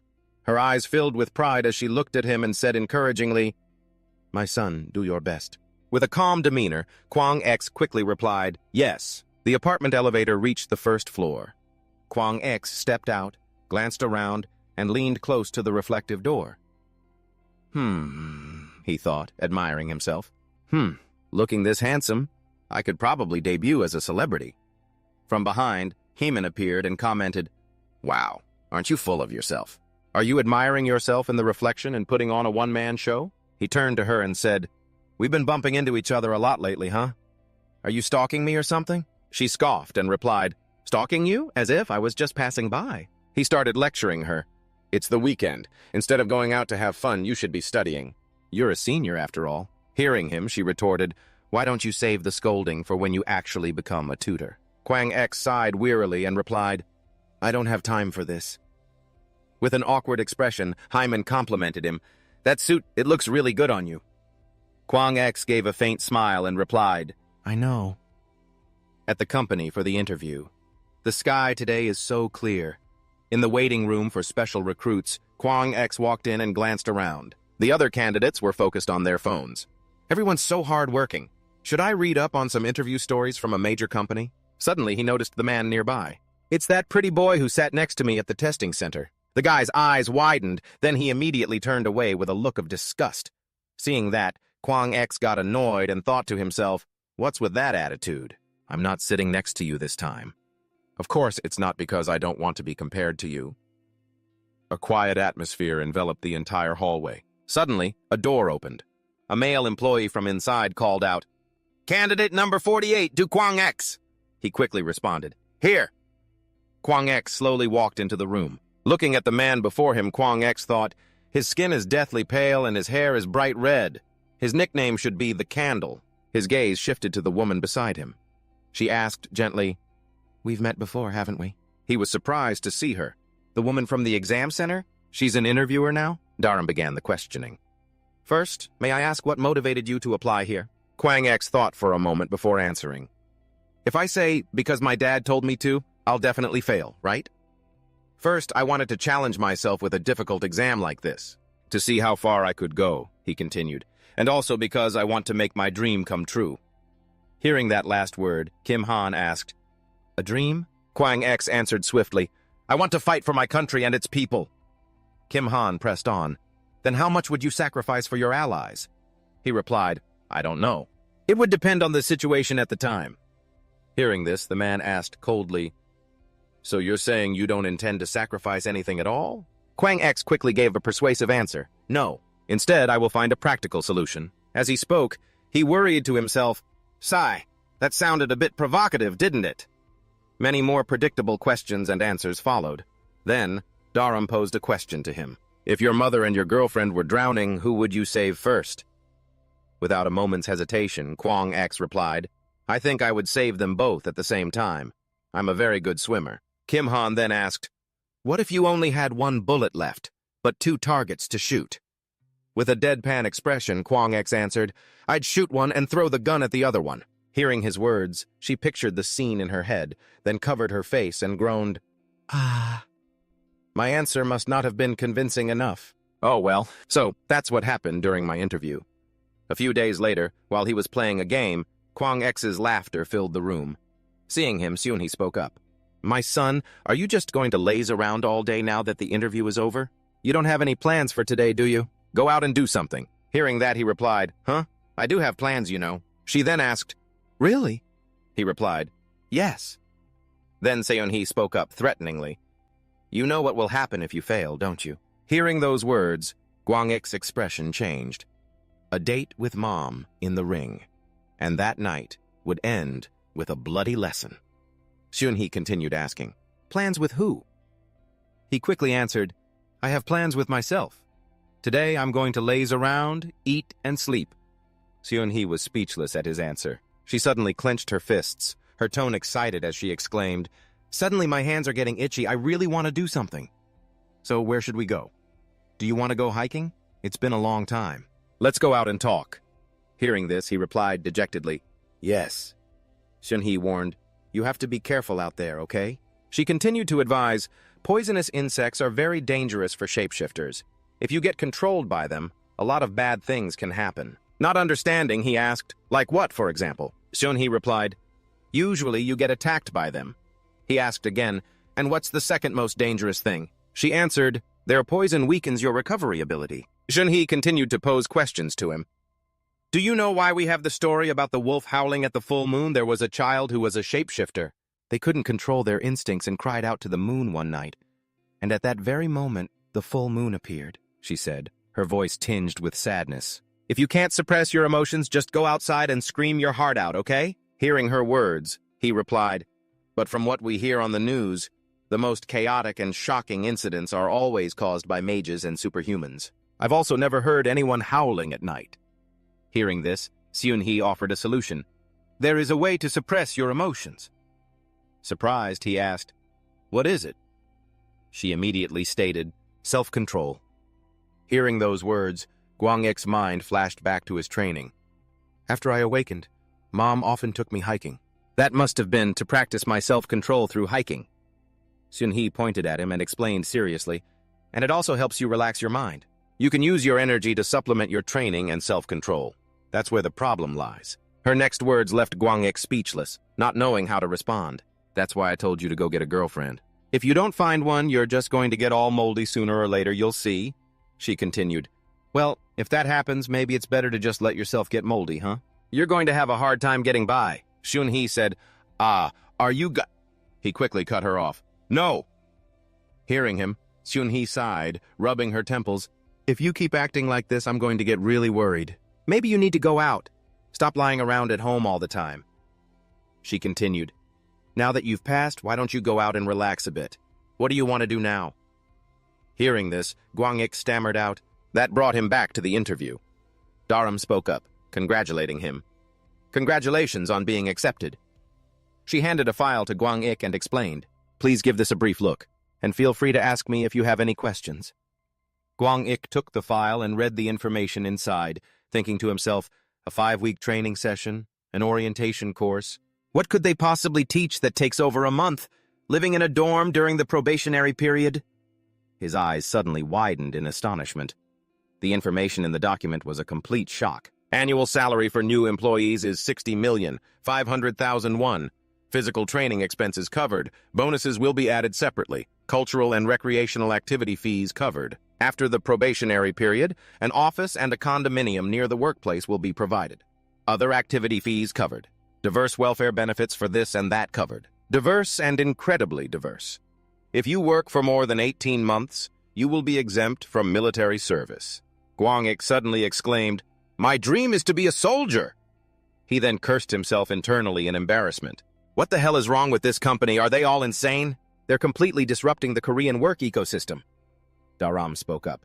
Do you have any questions? Hearing that, he asked, Can I show this document to my parents? She then asked, Your father is an immortal, correct? He replied, Mm-hmm. Daram's face lit up with excitement. She rested her chin on her hand and said, If you want your mother to get a life sentence in prison, then feel free to let her know. I'm sure it'll make for a wonderful memory. Don't you think so? Hearing her words, he thought in terror. She says the most insane things in the cutest way possible. Back in the present, Kwang-ik was full of anxiety. Then, I can't tell Mom. He spoke up. Mom, but these conditions and benefits... His eyes showed clear determination. I intend to become the head of the Ministry of Public Administration and Security. Hearing that, she let out a long, weary sigh. Then she said, "Oh, really?" As a young man who aspires to be a contributing member of society, I believe this level of dedication is necessary. He calmly thought to himself, I just want to work at a company where they recognize my value. It's definitely not because of the money or the free house. Definitely not. Seung-hee stood up. All right, that's enough. He continued, it's all thanks to your intelligent father and your beautiful mother. Of course, it's because you inherited it from us. Suddenly, she exclaimed, I'm so happy. He was quite surprised by her words. Seeing this, Seung-hee explained, Mom's happy to have me as her son. It means you still love me, except for those silly jokes of yours. She spoke to him gently. If there were a child like you in a group of shapeshifters. He quickly reassured her. I'm really okay. His mind filled with anxious thoughts. I feel you're very lucky to be born a hybrid. Shapeshifters have to face their instincts, and immortals have to face extremely dangerous things. The number of special species criminals increases every year. What's the solution? He thought to himself. I've heard that many shapeshifters have incredibly violent instincts, and immortals are extremely sensitive. But I'm not like any of them. Looking at the scenery, Gwang X was lost in thought. My instincts are at a level that I can control them just by using everything online like a normal 20-year-old thinking about happy things. And for an immortal like me, handling my sensitivity is easy. It's easy to soothe, so I'm confident I can do well anywhere. He even left a message. So don't worry, Mom. Gwang X held his phone, thinking, I'm confident I'll do well. On the bus, the carefully selected individuals gradually began to appear. Meanwhile, he was waiting for the bus to the training facility. Under the scorching sun, everyone around him was drenched in sweat. Now sitting on the bus, Gwang X gazed out the window, happily thinking to himself, summer is here. I finally escaped that scorching heat, and now I can enjoy the air conditioning in this giant bus chartered by the company. Half the bus was filled with immortals, heading to the area to guide the new employees. As he walked down the aisle to his seat, he thought, I couldn't do it at the testing center, but on a bus like this, I can tell who possesses the pure bloodline and who doesn't. Gwang X was deep in thought. Their distinct appearances and the strange auras surrounding them would reveal whether or not they were purebloods. I can sense it through my enhanced 5 senses and an immortal's intuition. He then turned to face Himo. Oh, right. Gwang X's gaze fell on the man right next to him. He was just like that princely guy I sat next to before. And here I am, sitting next to him again. It was the only seat left. He heard the people behind him whispering, a half-blood? What about you? My father's side. They continued to chatter. I bought some snacks. Want some? Yes, thanks. Listening to them, he thought to himself, looks like everyone's already making friends. He then remembered what Yeon-ho had told him. It's best to make as many friends as possible. Don't judge others based on your first impression, he had continued. Sometimes people who make a bad first impression turn out to be good people, and vice versa. Hearing that, he had replied, yes, sir, I understand. Yeon-ho came over and patted Gwang X's head, praising him. My son, you've grown so much. He replied cheerfully, I'm even taller than you now, Dad. Leaning against the railing, Yeon-ho advised him, then don't act like a kid in a grown-up's body. Have you been sleeping well lately? He quickly replied, yes, I have. Hearing that, his father said, you're doing great. I couldn't even manage that when I was your age. Hearing his father reminisce, Gwang X asked, what was it like for you back then, Dad? At that, Yeon-ho quickly explained, I had trouble sleeping. Everything was fine, except for the fact that I could hear every single sound from the neighbor's house. He quickly asked again, so how did you deal with it, Dad? You couldn't just stay awake forever, right? He thought to himself, shapeshifters use self-control to suppress their instincts. So how do immortals suppress their sensitivity? Seeing this, Yeon-ho crossed his arms and told him, I used earplugs and an eye mask. I also didn't touch anything that wasn't a microfiber blanket, but none of it worked. So I bought a 1-story house and built another room in the middle of it with soundproof walls. Gwang X was speechless at his father's solution. He thought to himself, talk about effective, something a poor immortal could never do. His father smiled brightly and explained, if you keep suffering from insomnia while trying to function as an adult in society, you'll eventually find a way to solve it. Or you could just go train on a mountain for 3 years. After hearing his words, Gwang X thought to himself, controlling my senses sounds difficult, but for me, it's as easy as breathing. He reasoned in his head, shapeshifters can control all the muscles in their bodies. Controlling my senses is just like folding my ears. or flexing any muscle on my back. He thought, thanks, Mom. Yeon-ho was preparing to leave. He said, everyone gets sensitive eventually, so just try to find a way to control it. Come on, let's go. Your mother is waiting. He pleaded, just tell me how. Yeon-ho continued to keep it secret. If you do that, then what's the fun? He pleaded. Come on, it'll be fun. The man then spoke up. That's enough, son. Have a little shame. Kwang X spoke up to greet him, holding out his hand and saying, this is the third time, isn't it? Seeing this, Hamo remained completely silent, not responding at all. He continued to explain, the third time we've met, when suddenly the guy spoke up saying, do I know you? Surprised by that answer, he cursed under his breath. This bastard. His mind quickly flashed back to the 2 times they'd already made eye contact, and the guy even tutted at him both times. Seeing his reaction, he began to explain, at the testing center, during the interview, and here. Hearing this, Himo, looking disgusted, replied, this is the first time I've ever seen you. Hearing that answer made him furious. Dad. Just one sentence was all it took for me to figure him out. He cursed Himo in his head. It seems His Highness here has the memory of a goldfish. That bastard was rude to me first, so I guess it's okay to call him a piece of trash. Next, he turned his head away, deciding to ignore this rude prince. Should I greet the person sitting behind me? She has blonde hair, too, but she doesn't seem to be a pureblood. Kwang X spoke up to greet her. Hello? Miho quickly asked him. You're a half-blood, aren't you?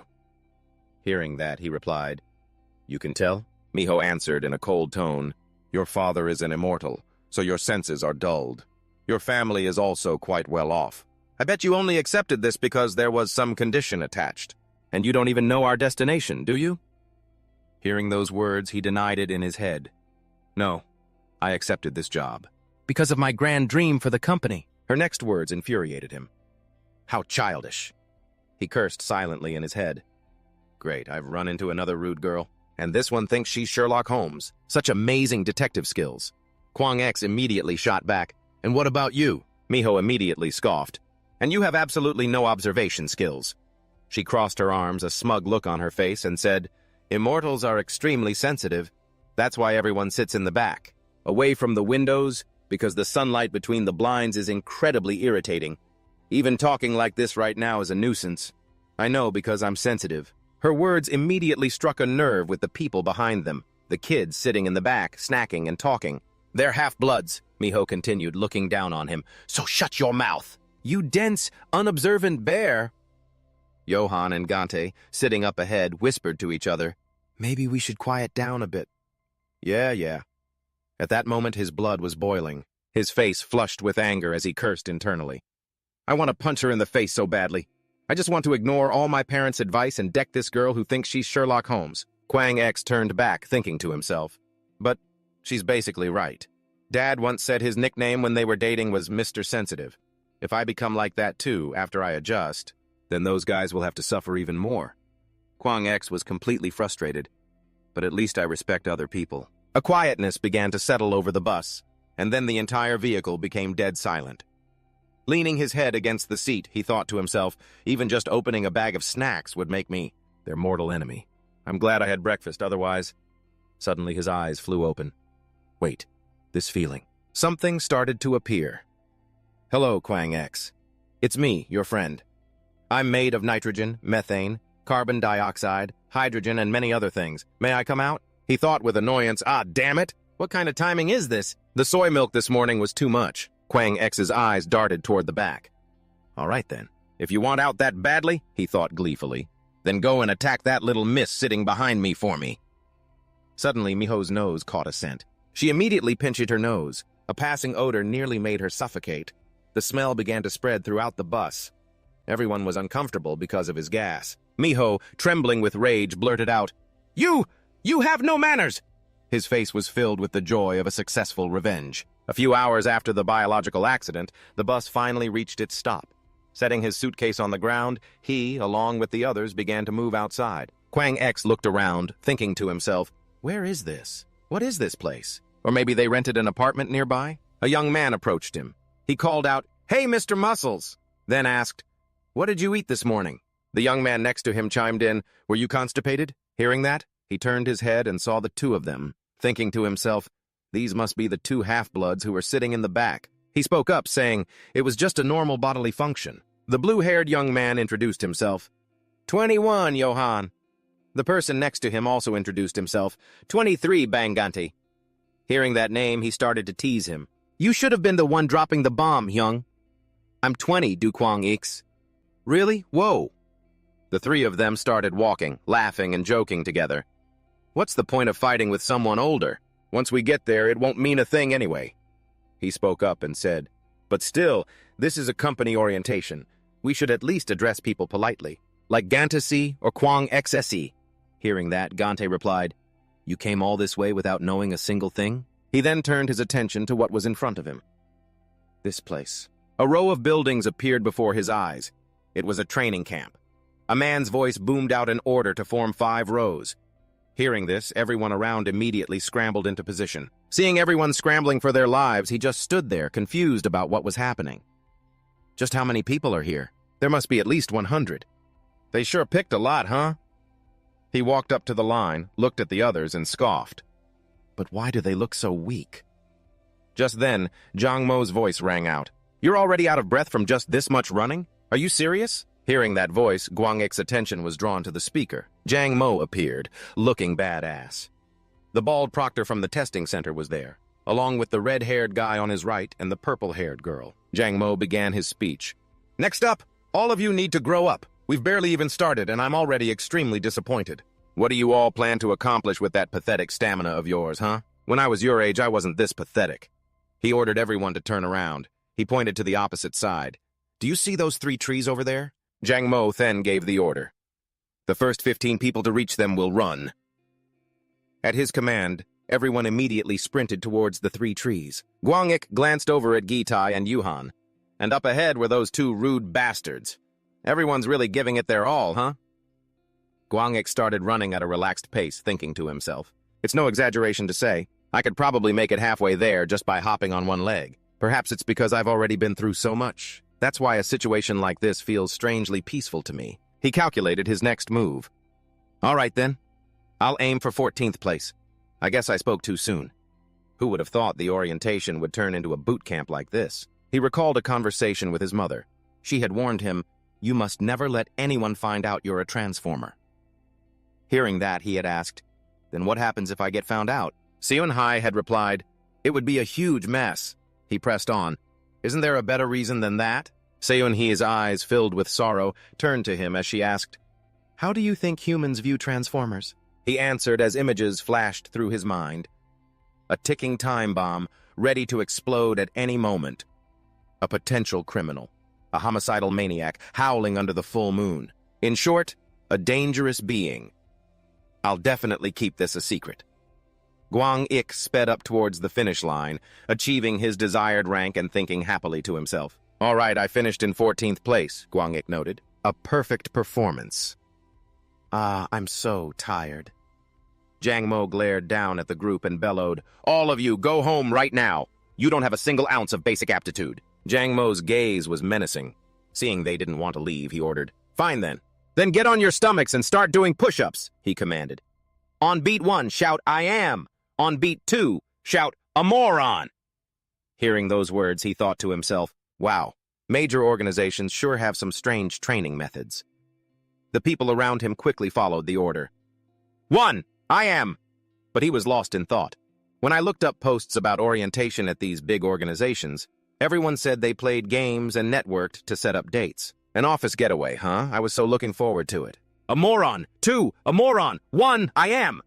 He was counting slower than everyone else. A moron. He panicked internally. Oh crap, I spaced out. Durham shot him a threatening glare. Are you an idiot? You can't even count on beat? Hearing this, he offered his thanks. Thank you for your comforting words. They've really put my mind at ease. Everyone did push-ups together, shouting in unison. 1, I am. 2, a moron. An annoyed black-haired guy muttered a curse. Ah, damn it. Hearing that, Jang Mo ordered, Everyone, stop. He slowly approached, his voice icy. In my day, this kind of thing would never happen. He stopped right in front of the young man and yelled, But these days, it seems you kids have no problem cursing right in your instructors' faces, huh? Hearing that, the guy stammered in fear.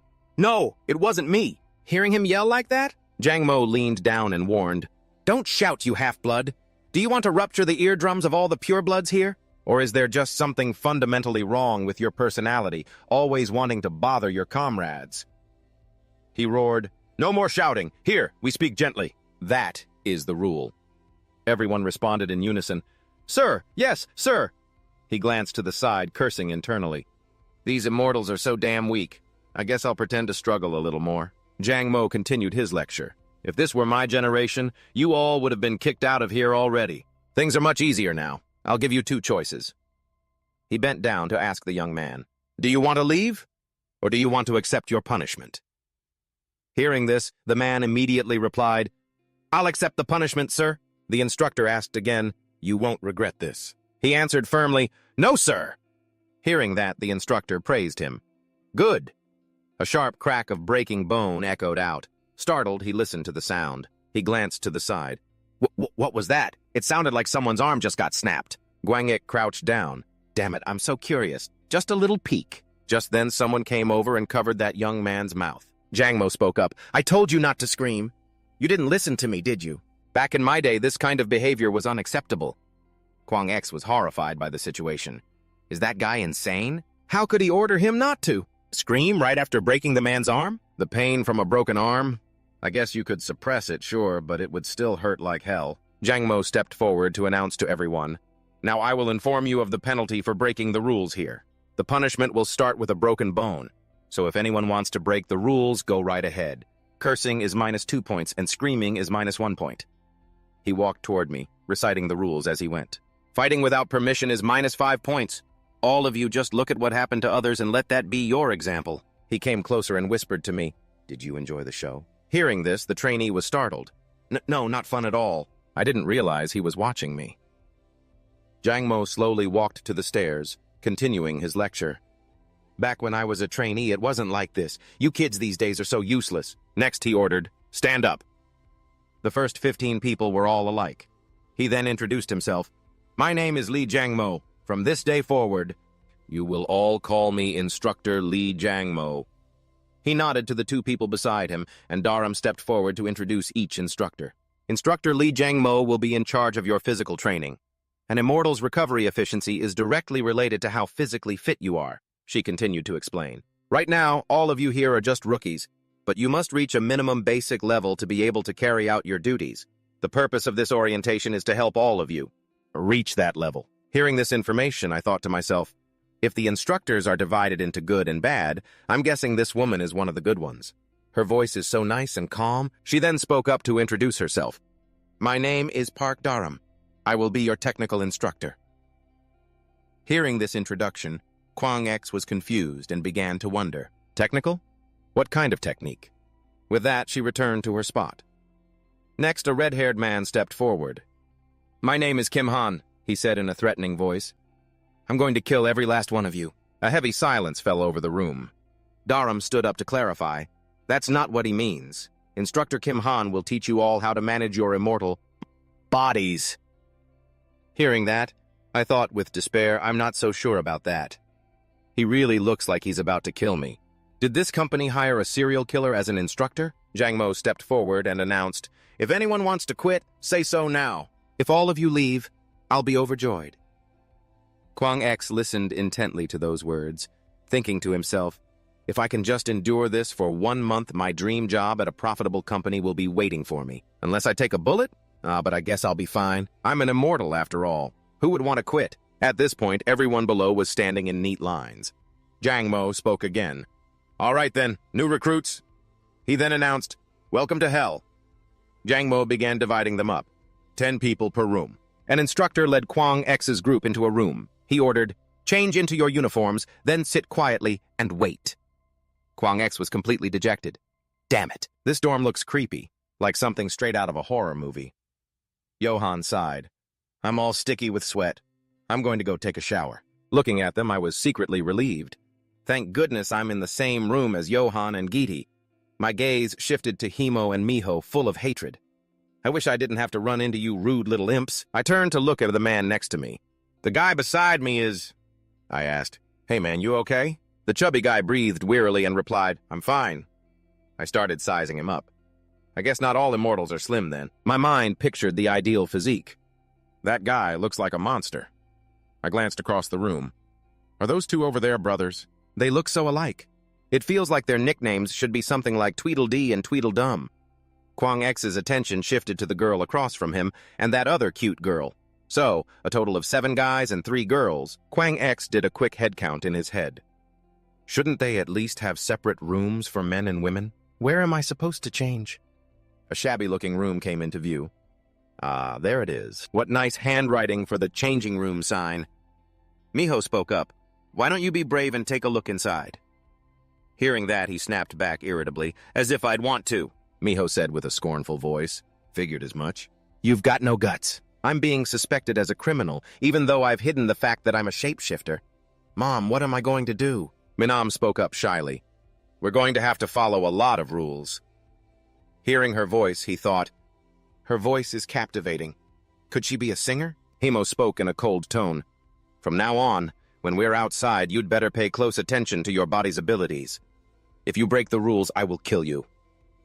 Hearing this, Kwang X thought in fear. He's going to kill me. Please don't be like that. The little prince, Miho, raised his hand in agreement. I agree. Salop, can you just shut your mouth for a second? Johan also raised his hand. I agree, too. Gante quickly followed suit. Me, too. Hearing this, I was horrified. Hey, what happened to all that camaraderie we had 2 hours ago? Everyone quickly chimed in their agreement. I agree! I agree! Hearing those words, he froze. Why is everyone looking at me like that? Himo continued to state the requirements. Breaking the rules is forbidden, and don't forget to brush your teeth. Personal hygiene is the minimum requirement. Everyone immediately spoke up. I agree! I agree! He felt annoyed. He cursed in his head. Hey, I keep myself clean, you know, but whether I hate them or not, these are still the people I have to live with for the next month. He then raised his hand and said, I agree, while thinking to himself, as long as we're still here, I have no choice but to try and fit in. Everyone gathered in the dining hall. The drill instructor spoke. I'll be listening as I eat, so get to it. Each dorm has 10 people. We'll begin in order, from 1 to 110. Kwang X took a bite. It was bland, with nothing appealing about it. He felt like he was chewing on air. The rice was, well, it was just rice. The drill instructor walked around, his tone deep and steady. After the meal, each team will select a team leader. Kwang X paid close attention to that title, team leader. In that case, I should first observe everyone. Before he could say a word, the girl beside him spoke up. I'll do it. All eyes immediately turned to her. Why? Kwang X's question was drowned out by a chorus of agreement. You have the bloodline of that side after all. Everyone looked at each other and nodded. I agree. Only Kwang X, seemingly unbothered, raised his hand to object. He seems like a real piece of work. A team leader needs to be someone capable of uniting everyone. Therefore, shouldn't we choose someone who's more broad-minded? The girl looked at him with a cold gaze. If you're thinking of yourself, you're making a big mistake. Here, nothing is more important than bloodline, she warned in a chilling tone. Is that simple enough for you to understand? So just ignore his opinion. The team leader has to be one of us. Kwang X mentally gave her a nickname. Ms. Barely resisting the urge to punch someone. Sherlock Holmes was so good at organizing information. I wish I could just grab it from the center of Gangnam with its 8-lane roads. Asterisk. Yeohan beside him whispered, Hey, why are you spacing out like that? Kwang X gave up, not giving a damn anymore. Fine, do whatever you all want. After lunch was over, I thought we would start training immediately, but that wasn't the case. We were issued a few items, like shirts and some cheap shoes. Time flew by gathering all 100 of us and distributing daily supplies. After showering and resting for a bit, it was time for dinner again. Later, everyone gathered in the dorm room. After learning a few basics, it was bedtime. All eyes were on the screen. A video turned on, and an instructor appeared. I'm sure no one who came here is unaware of our company's name, right? He probably never expected that someone actually wouldn't know. Kwang X turned to his friend and asked, What's the company's name? The two of them stared at each other blankly. You don't know the name? Do I look like I know? Didn't you just assume I knew? Well, everyone's supposed to know. Just as he asked, the company's name appeared on the screen, saving them from having to ask anyone else. Warim Information and Communications. Ah, so that's the name. The instructor began to explain. Fundamentally, this training is a process for selecting official employees for Warem. Warem Information and Communications is a government-funded corporation. Though you aren't civil servants, the work we do for the nation is of a similar importance. Kwang X focused on the screen. Dad said I was taking the civil service exam for Mom's sake, right? In that sense, this is... Recruitment standards have gotten a little lax recently. Back in my day, if you couldn't walk on a knife's edge, you couldn't even dream of setting foot in this company. Hearing the same old pep talk was getting tiresome. He started to drift off. How many times a day am I going to have to listen to this? The instructor's voice on the screen remained monotone and cold. Regardless, you've made it into the company now. So whether you like it or not, you better study hard. A woman's high-pitched voice cut in. That's it? Is that all? The instructor on screen crossed his arms. Well, what else am I supposed to say to a bunch of kids who already know it all? The other person became flustered. Well, that's not what I meant. She leaned into the camera's view. Let's be clear. Warem's objective is to teach everyone how to use their power correctly, and that is all. I hope all of you will keep that in mind. Kwang X pondered her final words. Use power correctly, huh? The video ended just as night fell. The drill instructor shouted, "Everyone, prepare for lights out!" Kwang X lay on his less-than-comfortable bed, but he still felt comfortable and relaxed. Lying down after a shower. This feels so much better. It shouldn't be hard to get a good night's sleep. Only he felt that way. All that rustling and whispering, please be quiet. Why do you keep moving your hands like that? I told you to lie still. Why do you keep making noise? Stop daydreaming. Ugh, I can't get any sleep with this damn sensitive bunch. Johan, lying next to me, is getting annoyed too. Please, just be quiet for a little while. You want to die? Fine, get out of here and drop dead. Kwang X recalled his father's words. If what my dad said is true, the minimum time needed to overcome insomnia is 3 years. But the oldest person in this room is Gun T, 23 years old. Everyone must be at the peak of their sensitivity. In that case, how is this place any different from hell? Johan muttered, dazed. Can't sleep again today, huh? Kwang X chimed in wearily. If we keep being unable to sleep, how are we supposed to live? Suddenly, he had an idea. Well then, there's only one last resort. He mimed, chopping his own neck. Passing out is one way to do it. We're immortal, so there probably won't be any after effects, right? Kwang X added. It's just to get some sleep, you know? Johan turned over, completely unconvinced. Not just anyone can pass out and fall asleep, he mumbled. If you can't control the force, you could be out until the next day. What if you hit too hard and we don't wake up for 2 days? A sharp crack echoed, along with Dai's sweet voice. Sleep tight, sweet dreams. Gun T in the next bed witnessed the whole thing. It was insane. Just one chop, and Johan was out like a light. He stared, dumbfounded, his voice filled with hope. Hey, are you by any chance some kind of human sleeping pill? He asked quietly. Gun T, you want to try? The guy looked conflicted, hesitating. I don't know. All my dreams are about... Before he could finish his sentence, his neck was chopped. Another one down. Everyone else in the room sat up, looking at him. Anyone else want to get some sleep? The words had barely left his mouth when nearly every arm in the room shot up. A series of crack, crack sounds echoed through the dark. Right there, in the small dorm room of his squad, after lulling the last person to sleep, he let out a soft sigh. There, now everyone is asleep, which means... He turned to the only 2 people still sitting up. The blonde girl shot him a look, her tone laced with contempt. So even a turtle like you has his uses? Well then, I'll be counting on you, Kwang X replied sarcastically. And you think I'm just going to do it for you? But she was completely unfazed. Why not? It's only natural. You and I are roommates. If you help me get a good night's sleep, then at some point I'll help you in return. That's a fair trade, isn't it? Her logic was surprisingly persuasive. Kwang X couldn't deny it. That's true. It does sound like a good deal. But they can only sleep peacefully when the atmosphere is like this. He realized he couldn't refuse. Suddenly, an idea flashed in his mind. He shrugged and stepped forward, his tone conceding. All right. Let me give it a try. Kwang X raised his hand. First, a strike to the neck called the neck chop line. It's a strike in Taekwondo where you use the side of your hand to hit the opponent's nape. He thought to himself gleefully, this absolutely isn't violence. It's the lullaby principle. He glanced over at the last person. The guy was watching him. Kwang X raised his hand, as if in provocation. Next up was Ki Nam. He stared at Kwang X for a long moment, then, without a word, turned away and lay down. Kwang X didn't press the issue. Fine by me. Now time for me to get some sleep. The following night, everyone in Squad 3 slept soundly. except for one person, of course. Dark circles were clearly visible under Kinam's eyes, and his temper had grown shorter. Kwang X was thrilled. I can't wait for tonight. He's been completely out of it since early this morning on day 2. First period was with Instructor Latte. First thing in the morning, he gave a single order: run!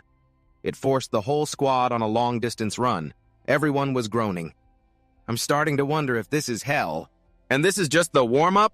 A deadpan Kwang X muttered. I'm exhausted. Basic physical training included weightlifting and running. Second period was taught by a female instructor with short hair. At that point, everyone had to pair up for sparring. The objective wasn't about their immortal bodies. Humans have many weak points, so you must pay close attention. The chin is the #1 weak spot. His partner said with a cocky air, I've studied wrestling before, you know. Kwang X's expression was as neutral as ever. Oh, is that so? The other guy continued arrogantly, so don't blame me for what happens, no matter how hard I hit you. He suddenly lunged. Kwang X recognized the opponent's move. A tackle. It's a technique where you grab the opponent around their midsection. Kwang X paused for a second. I think... because his own strike had already landed before the other guy even got close. Oops, might have overdone it. The instructor was also impressed. Again. Meanwhile, Kwang X played dumb. Wow, I guess I'm just really lucky. They were forced to train in numerous close-quarters combat techniques. A tradition for the Immortals is walking on blades. Everyone's faces went pale at the sight of the sharp blades as the instructor coldly urged them to run, but everyone held back. We have to run on this? This was probably the first real shock of their lives. Just one look and you could see the blades were 3 centimeters long. Some of the instructor's blades looked like they were 15 centimeters long. Although it was a slight exaggeration to pressure the trainees, I had to pretend to be in excruciating pain. 1 week later, on an evening after another long, harsh day, Kwang X entered with a smirk. I bet he'll reject a handsome guy like me again today, huh? Guess I'll have to ask twice before I can go to sleep. The sight of him turning to leave without a word made me so excited. But suddenly I noticed everyone was silent. What's going on? What's with this atmosphere? Kwang X hurried over and whispered to his friend Johan. Why is the mood like this? Well, if it isn't our sensitive little Sherlock Holmes. The blonde girl immediately shot him a glare. What did you just say? Johan hesitated. Last night, while we were sleeping, our team leader, Kinam, couldn't sleep, so he went outside. In the next room, there were others who couldn't sleep either. And they got into a fight. Our team leader beat those guys up. He seems to know exactly what went down, which is why some guys were giving us weird looks today. The moment Kwang X heard that, he understood. That's our guy. Just one glance and he knows everything, huh? A loud sound caught Kwang X's sharp ears. Footsteps were heading this way. Moreover, it wasn't just one person. Kinam hadn't slept for days. His temper wasn't exactly mild. This is my problem. You guys stay put. A red-haired youth with dark circles opened their bedroom door, followed by others in the same condition. Everyone in the room looked towards the door. The red-haired guy, with listless and annoyed eyes, spoke in a cold voice. Which one of you bastards in here is Du Kwang X? The red-haired guy called him out by name, his presence intense. Which one is Du Kwang X? Although Kwang X had no idea why he was being called out, he still had to raise his hand. That's me. He couldn't believe this guy. Did he rat me out? The guy's brows furrowed as he asked again, You? You're Du Kwang X? Kwang X, with nothing to hide, answered bluntly, Yeah, that's me, so what? The guy's tone suddenly changed. His pale face flushed red, and he stammered like a young girl confessing her love. I want your sleep. I want it too. Kwang X and the others in the room were struck silent. Only Johan covered his face and burst out laughing. With a deadpan expression, Kwang X replied, I like girls. Realizing his mistake, the red-haired boy hurriedly explained, No, that's not it. I mean your ability to put people to sleep. Doesn't everyone in your room sleep really well? He begged tearfully, If this keeps up, I'm seriously going to die, and so will the others in my room. The guys who followed him nodded in agreement. Seeing this, Kwang X couldn't bring himself to refuse. All right, fine, let's go. As the two walked, they talked. Kwang X asked, But how did you know to find me? The red-haired guy replied, as if it were obvious, How could I not? The rumor has already spread everywhere. A rumor? The guy laughed and waved his hand dismissively. You didn't know? Kim Johan is the one who told me. Kwang X was speechless. So that's why he said he wanted my sleep? He said I had to say it that way, otherwise you wouldn't agree to do it. Now I know who's behind this prank. So that's why the culprit, Kim Johan, was just sitting there snickering, huh? He raised an eyebrow. So, is it too much to ask? Not at all. I raised a hand and said gently, it won't take much time anyway. That night, as requested, I gave all the members of Team 1 a good neck chop. Kwang X knocked them out one by one. The next morning, Moon Shin Nam, Team 1's leader, was a lot friendlier. They met in the cafeteria, his face bright and refreshed. He laughed and said, man, you've got some magic hands. Last night felt like paradise. Kwang X had never felt so awkward. This guy, people are going to get the wrong idea if he keeps talking like that. Daily training continued as usual, and the instructor was still hurling insults. Are you all planning to drop dead during the warm-up? Don't you know the meaning of progress? Jang Mo noticed the person running at the very back and didn't hold back on the insults. At that time, I didn't say it like that. You immortals these days seem to be unable to control your weight. Is it because you're lazy? If not, are you defying me? Anyone who isn't on time, be prepared. With that, he dashed ahead. The chubby kid stumbled, his steps unsteady, unable to take it anymore. He hugged a tree trunk and threw up violently. Kwang X walked over, concerned. Are you okay? The chubby kid waved him away. Don't worry about me, just go. Kwang X stopped. I don't care if I get punished later. What? You're not going to run anymore? The chubby kid collapsed to the ground, dripping with sweat. I can't finish it anyway. Suddenly, Kwang X changed the subject. Have you ever seen Slam Dunk? Is there anyone who hasn't seen that? With a righteous look on his face, he said, become the man who never gives up, my friend. The chubby kid was speechless. Is he kidding me? He doesn't look very hopeful himself. I'm finished. If you give up here, Kwang X suddenly grabbed him by the shirt, then you shouldn't have even started in the first place. He radiated a reliable confidence. I'll help you. Let's finish this today. The sky was a peaceful, clear blue. Kwang X grabbed the chubby kid's hand and pulled him along. Control your breathing. Just focus on that. Don't drag your feet. You'll just get more tired. If you're exhausted, it's better to just walk quickly to the finish line. The drill instructor waited a long time before finally seeing the two of them appear.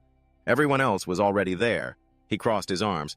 What, are you two on a date? Time's up, Kwang X stammered, trying to explain. Well, as a result, they were both penalized with a 5-point deduction. The chubby kid, completely out of breath, gasped, This is insane! Kwang X simply said, No, it's fine. You don't have to apologize. And don't worry about my morale. He comforted him, then started to leave. I'm fine, really. Don't worry about it. Let's finish it tomorrow. The chubby kid promised, I will. But he still had his doubts. Why are you so determined? Kwang X simply asked in return.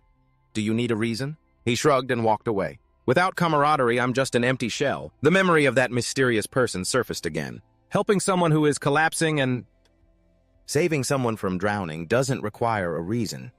That person was probably the same way. That's why I don't need a reason either.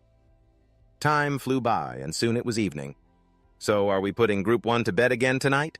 Of course. As they were changing, Johan mentioned, our team leader, Kim Nam, needs to be put to bed too. His dark circles are probably about to reach his chin. Hearing this, Kwang X sounded truly fed up. I ask him every single night, you know? He just glares at me and turns his back. Really touching, isn't it? You and him are both incredible, Johan remarked. Just then, Kwang X noticed Gunte looking sullen beside them. He asked curiously, Hey, why does Gunte suddenly look so drained of energy? Oh, that. Johan explained what happened earlier in the cafeteria. Gunte had bumped into the blonde girl, and as he was apologizing, her wallet accidentally fell out, with her ID card inside. Umiho? Gunte picked it up and sincerely complimented her. Your name is Umiho? We've been in the dorms for a week now, and we still don't even know each other's names. I'm Bang Gunte. But Miho's reaction was cold. She snatched her wallet back and walked away without looking back. I don't care. And well, Johan finished, he's been like this ever since. After hearing the whole story, Kwang X didn't know what to say. Kwang X went over and patted Gunte on the shoulder.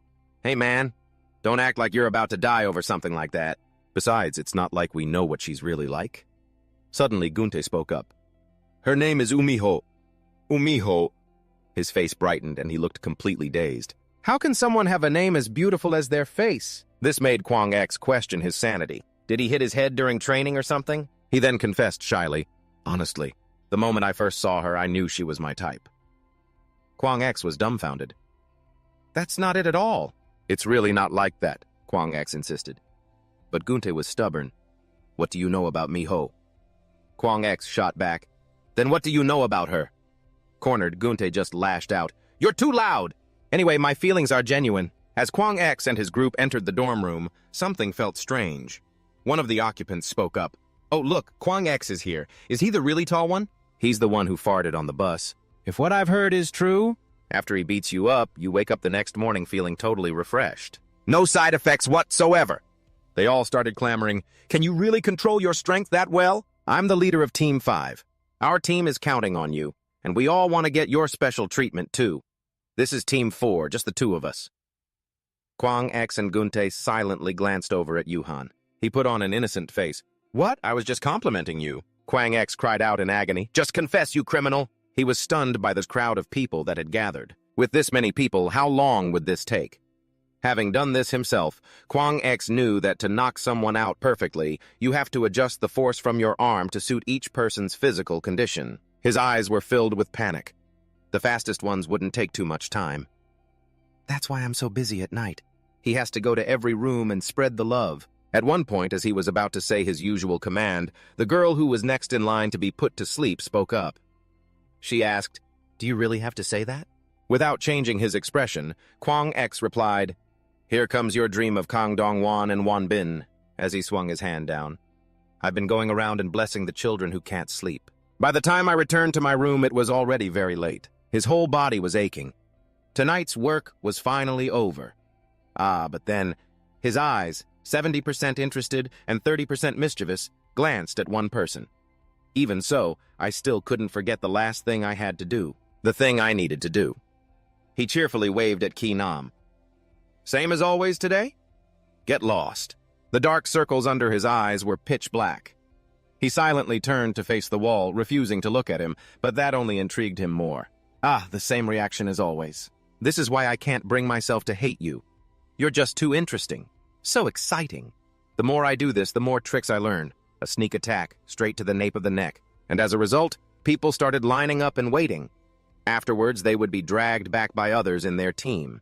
Everyone lined up to be knocked out, and then someone would carry them back to their beds. That was the origin of our undying cooperation. Even the instructors couldn't stop this from happening. Because most of the trainees had to rely on my hand to enter the world of dreams, I became famous. They called me by many different nicknames like Sleeping Pill, My Dream, the Divine Arm, and so on. But I don't know when it started. My nickname had become the Woodpecker. Shinan called out to him, beaming like a flower. This change felt completely absurd to Kwang X. These guys have completely changed the names their parents gave them. Shinan held something out. "Want some chocolate?" Kwang X didn't hesitate to take it. "Of course!"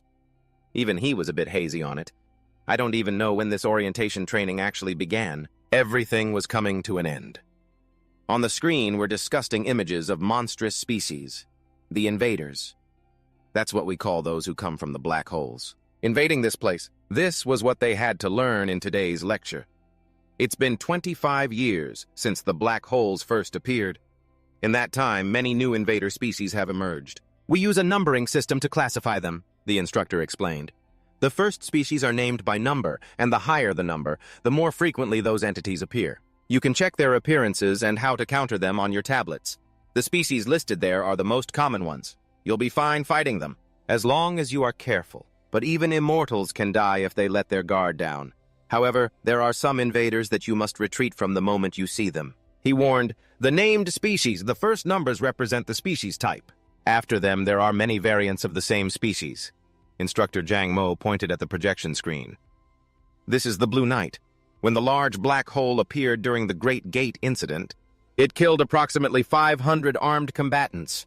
After that came a flood of information they were forced to cram into their heads. It has a hover engine on both its legs and 2 metal wings, and its speed can reach up to 150 kilometers per hour. The blue energy blade that extends from its wing is..." Kwang X stared intently at the tablet. The education about the invaders and all the training had led up to this. I get it now.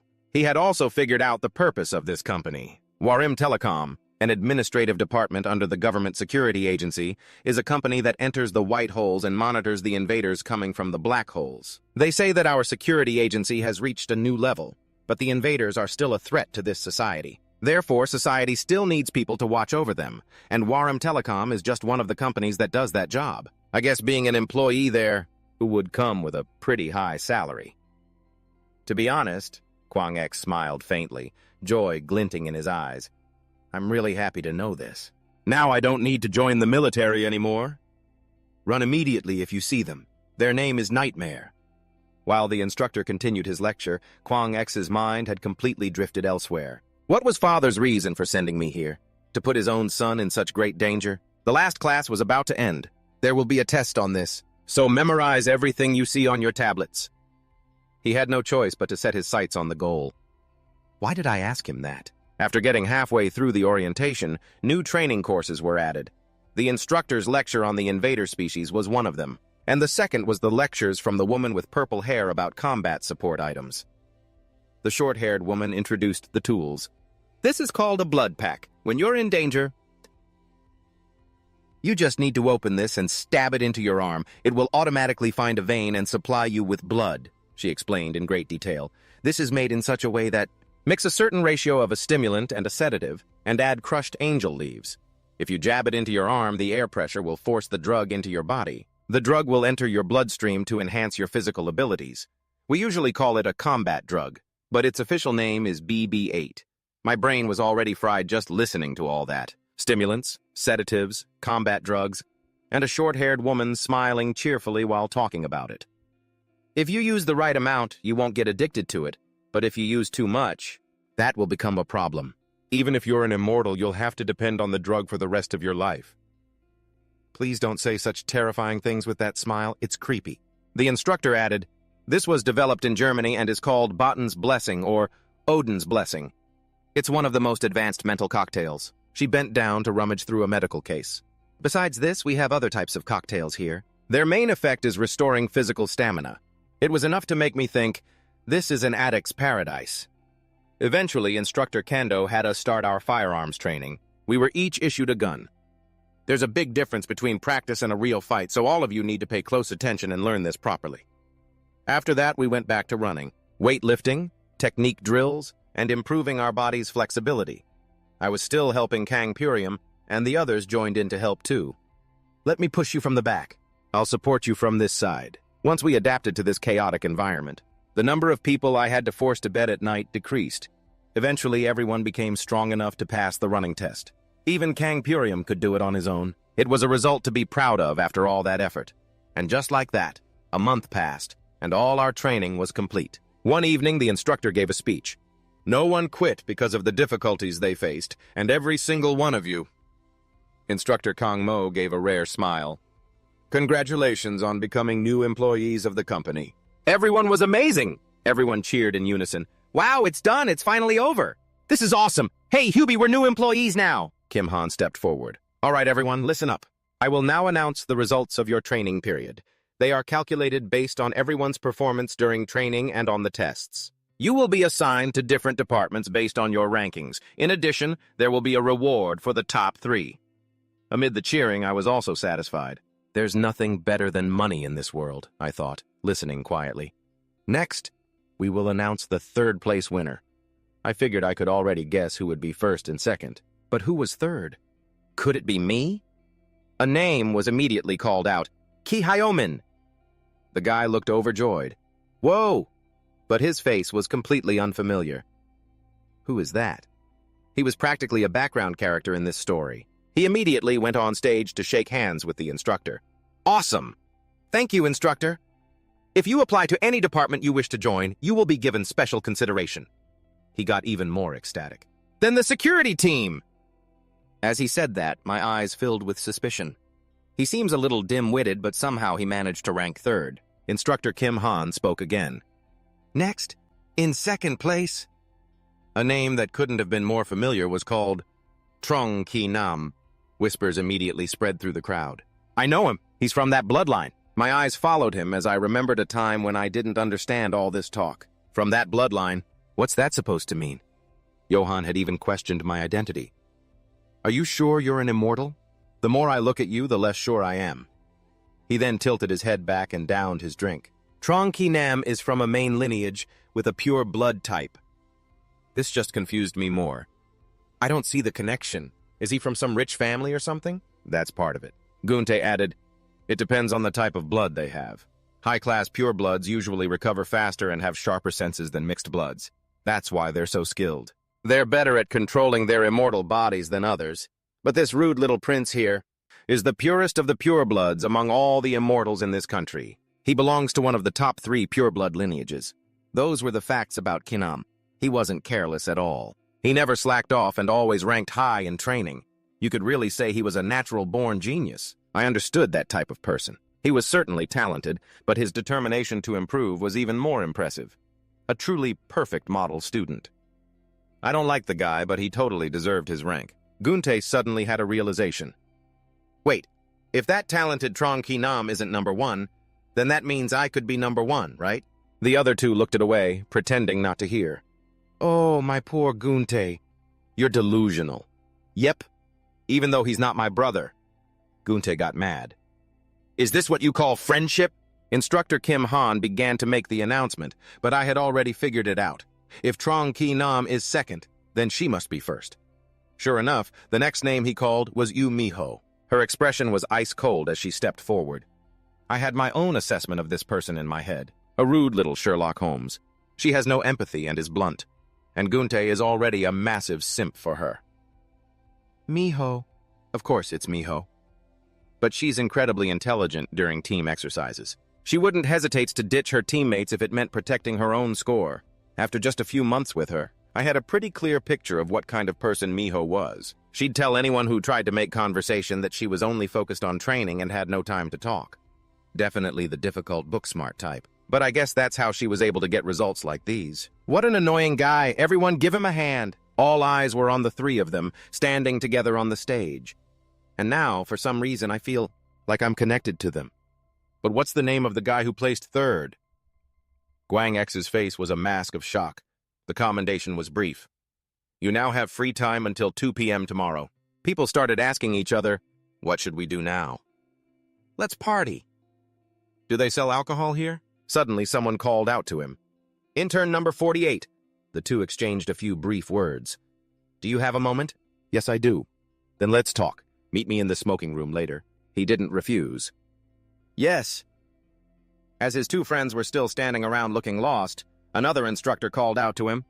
Number 48. This is my phone number. Contact me when you get out. Guang X took it. Ah, all right. The other 2 immediately crowded around him.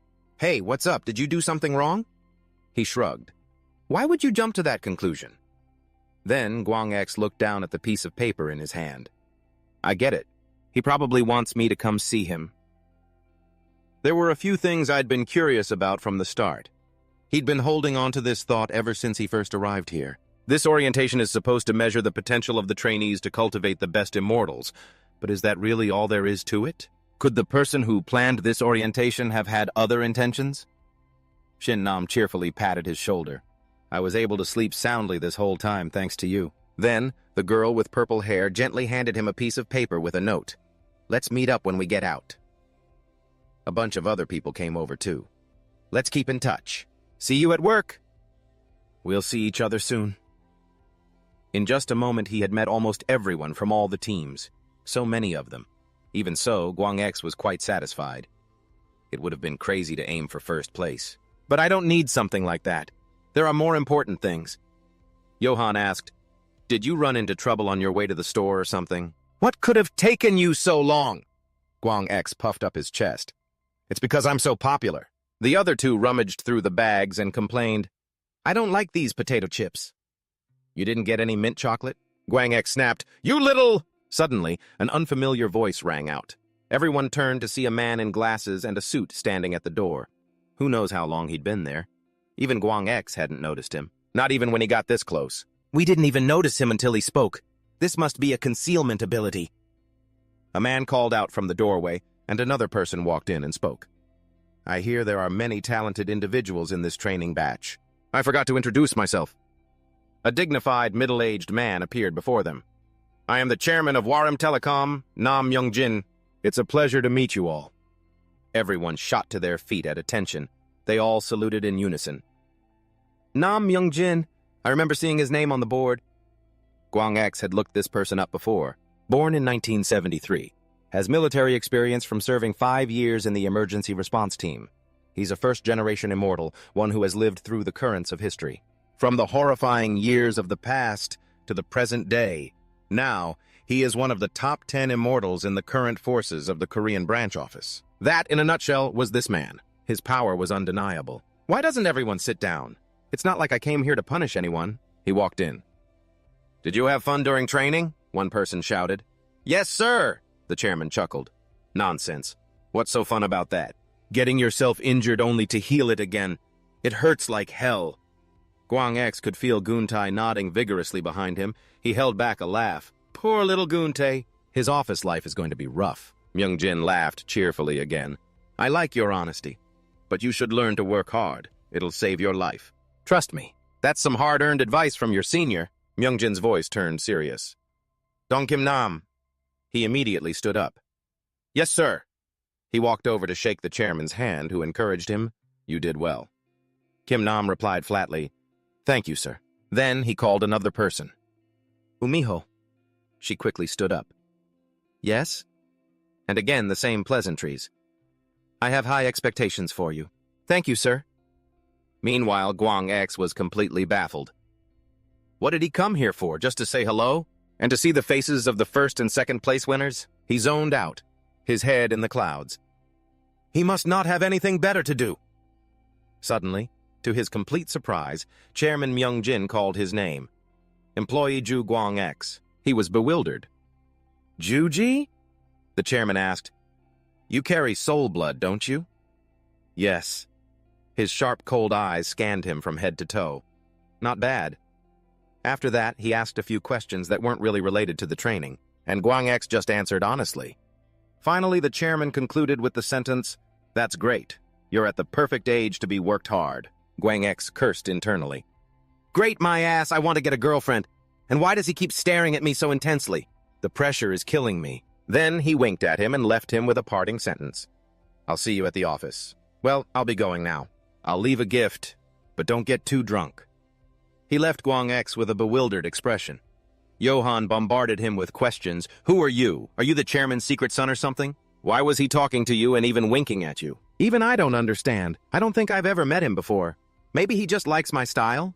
But isn't he married? That brings up something else. I heard he has a daughter. Where did you get that information? It wasn't on the information board. Later, a crate was pushed in. The instructor sighed. This group sure is lucky. If you guys are completely passed out tomorrow morning, I don't care. So don't overdo it. Gwang X was ecstatic. Whoa! Is that alcohol? I was just getting disappointed that we had a party with no drinks. Guntae shyly ran over to try and flirt, because he was immediately and flatly rejected. No. He stubbornly tried again. Since today is our last day, would you like to have a drink with me? She didn't even look at it. Alcohol makes people stupid. I don't want a drink. Gwang X looked at the pathetic guy's face and sighed. You again? Including this time, that makes 16. And he's been shot down every single time. The chubby guy opened the crate and exclaimed, This isn't alcohol. It's blunt, a kind of mental cocktail that immortals love most. When you drink it, it dulls your senses and makes you dizzy. So even immortals suffering from insomnia can fall asleep. The effects of this can are really valuable. Guntae passed them out. There are exactly 10 cans. I guess that's one for each of us. Each of these cans costs 3 million won. Here, take one. To think he brought a gift worth 3 million won. He's so cool, isn't he? Clank. The sound of a can falling. Kim Nam had just chugged a can. His face was flushed as he glanced over at someone. To be precise, at Dai. You ill-mannered bastard. He was still stunned. Is he talking to me? Then he lay down and fell into a dead sleep. Everyone was amazed, since even the slightest noise from others would usually wake him up. It's damn effective, you petty bastard. At the same time, he asked, Are you bullying him or something? Did you deliberately shuffle your slippers to the bathroom in the middle of the night? Gwang X was nonchalant. No, it's just a habit I learned from Kim Nam. Guntae was smug. See? I knew it. Suddenly, Miho appeared before him, her voice flat. Thank you for the past few days. Gwang X wasn't surprised. Oh yeah? Suddenly, Miho handed him a piece of paper. This is to repay you. Only you are allowed to read it. Guntae was startled, his voice trembling. No way, it can't be, right? Gwang X replied, What did I tell you? He slicked his hair back smugly. I told you to give up, didn't I? I'm just too popular. But look at your face. How could I possibly give up? He left him with one last line. You should take a good look at your own face first. Gunte couldn't accept it. He threw his head back and chugged his drink. I can't stay sober anymore. Yuhan chuckled. You two are just as bad as each other. Kwang X went to a spot with no one around and opened the piece of paper. Inside was information provided by Miho.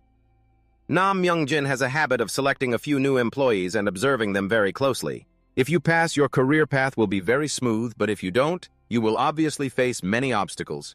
You should be careful. Don't tell anyone else about this. So that was the information. At the same time, he was surprised. How does she know about this? He realized there was something she wasn't saying. What's more, her attitude wasn't quite what he'd thought it was. The way she wrote about him, along with his habits. It made me feel like she knows much more than this. She must have something she can't talk about. Come to think of it, she isn't as unapproachable as I thought. He returned. Congratulations! It's not a love letter, Gunta demanded. Then let me see it. No, you petty bastard, no. I mean, thank you. Thanks for being considerate. That's not it, you idiot. After that, the two of them ate their fill and lay down on their beds. This is the life. That bastard Kwang X also chugged his can of blunt and fell into a dead sleep. On his first day of work, Kwang X arrived in front of a skyscraper. He was assigned to Security Team 3. He walked in and looked around. Security Team 3 seems to be over here. His eyes fell on a man with a scowl on his face, his cold gaze fixed on the newcomer, him. Is he the manager? I should probably say hello. Just then, a curse word made him freeze. His eyes darted toward the person who made the sound. It was a man with dark circles under his eyes who smiled at him. Then he picked up the phone receiver, and his attitude completely changed. He shouted angrily, "Are you kidding me? A new employee? Are you serious?" For a moment, the entire room was filled with only his curses. You know what the situation in our department is like.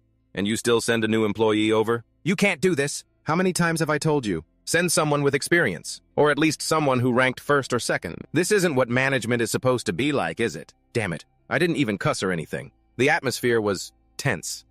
Someone finally spoke up. Have a seat. It was a woman with short red hair. Her eyes were still glued to the screen after he sat down, bewildered. She stood up, walked to the manager's desk and asked, "What should I do with him?" He spun his chair around and started cursing up a storm. "I have no idea." The woman turned back to ask about the senior who had just been screaming into his phone. "Senior?" He sighed, completely fed up. "I don't know what she wants either." Well, they made the decision on their own. Fine, I'll train him. Kwang X was lost in thought. It felt like they'd assigned him to the wrong place. Then, someone called his name. Regardless, he immediately snapped back to attention. "Yes, I'm the new employee, you Kwang X." The red-haired woman approached. "I'll tell you what you need to do." She tossed a file at him. "This is the Warren Personnel Register. You have until tomorrow to memorize all of it, then burn it." "Tomorrow?" She warned him. "Unless you're going to the bathroom or to eat, don't you dare get your ass out of this chair." Then she pointed them out. "This is the security phone, and this is the regular one. When you answer the security phone, you say you're the new guy so-and-so, something, and then you transfer the call to whoever they want to talk to. The transfer instructions are on the phone. When you get a regular call, you're not even allowed to mention the Immortals, the Transformed, or anything about the company's work. Got it?" Kwang X got the general idea of what to do. "Yes, I understand." With that, the woman grabbed her jacket and left. "Well, I'm off to investigate then." Kwang X silently did what he had to do, overhearing snippets of conversation from his colleagues. "I heard you landed a new guy. You're Ki Nam? It's a pleasure. The entire day was like torture. If you want to know anything, just ask me. I'm the manager's secretary." "What about lunch?" The sound of a cup slamming onto a desk. 3 people gathered around. Kwang X asked gloomily, "Let me ask you guys something. Do you get yelled at?" The other 2 seemed completely unfazed. "Yeah, of course we do." But there was something Kwang X just couldn't understand. "But why?" Johan hummed. "Well, I did hear something," Gunte joked. "Looks like it's time for the new guy's Pity Party podcast." Apparently, it was Nam Myungjin who decided which department you'd be assigned to. Kwang X wondered, "The boss I report to, that was him?" Johan continued the conversation. "That's right. He usually listens to employees' requests for department transfers, so this isn't the first time he's gotten involved in something like this. But the problem is your department. It's a well-known division in the company. External Security Team Number 3 of the operations headquarters. Operations work is already pretty dangerous, but external security is only for the best of the best. Johan's voice slowed down.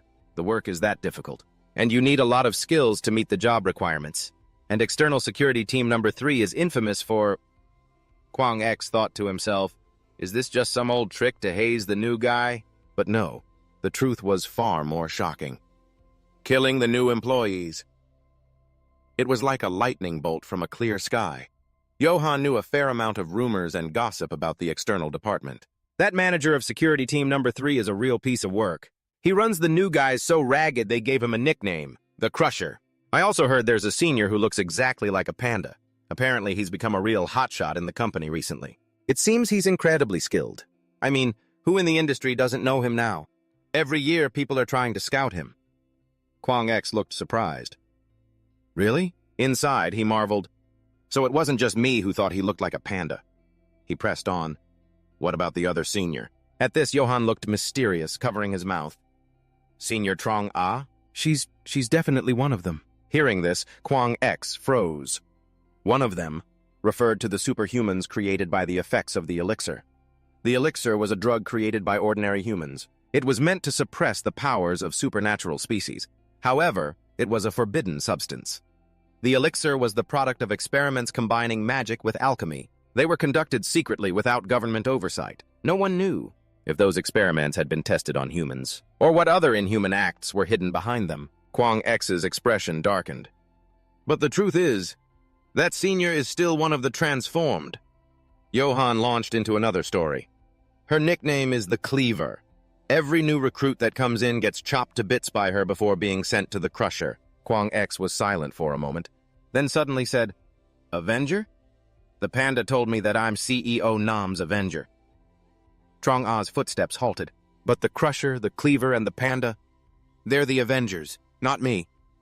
His expression was ice-cold as he uttered the words. His two friends' eyes went wide, sensing the deadly aura behind him.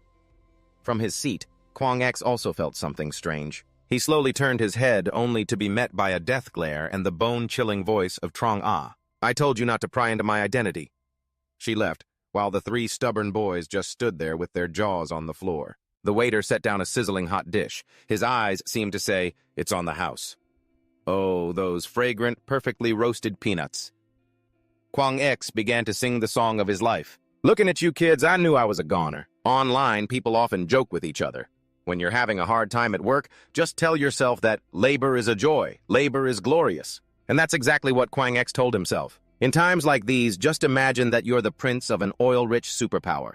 But your father, the king, has forced you to experience the life of a commoner to train you. Whether other people like you or not, doesn't matter. The landline rang. It was Kwang X's responsibility to answer calls. Yes, this is the new employee, Du Kwang X. The person on the other end spoke up. Yes, this is Park Gwang-soo from Support Team 1. Can you connect me to Kim Jong-ah? Since it was his first time, he was still tongue-tied. Manager Park Gwang-soon of Support Team 1 speaking. Jong-ah corrected him.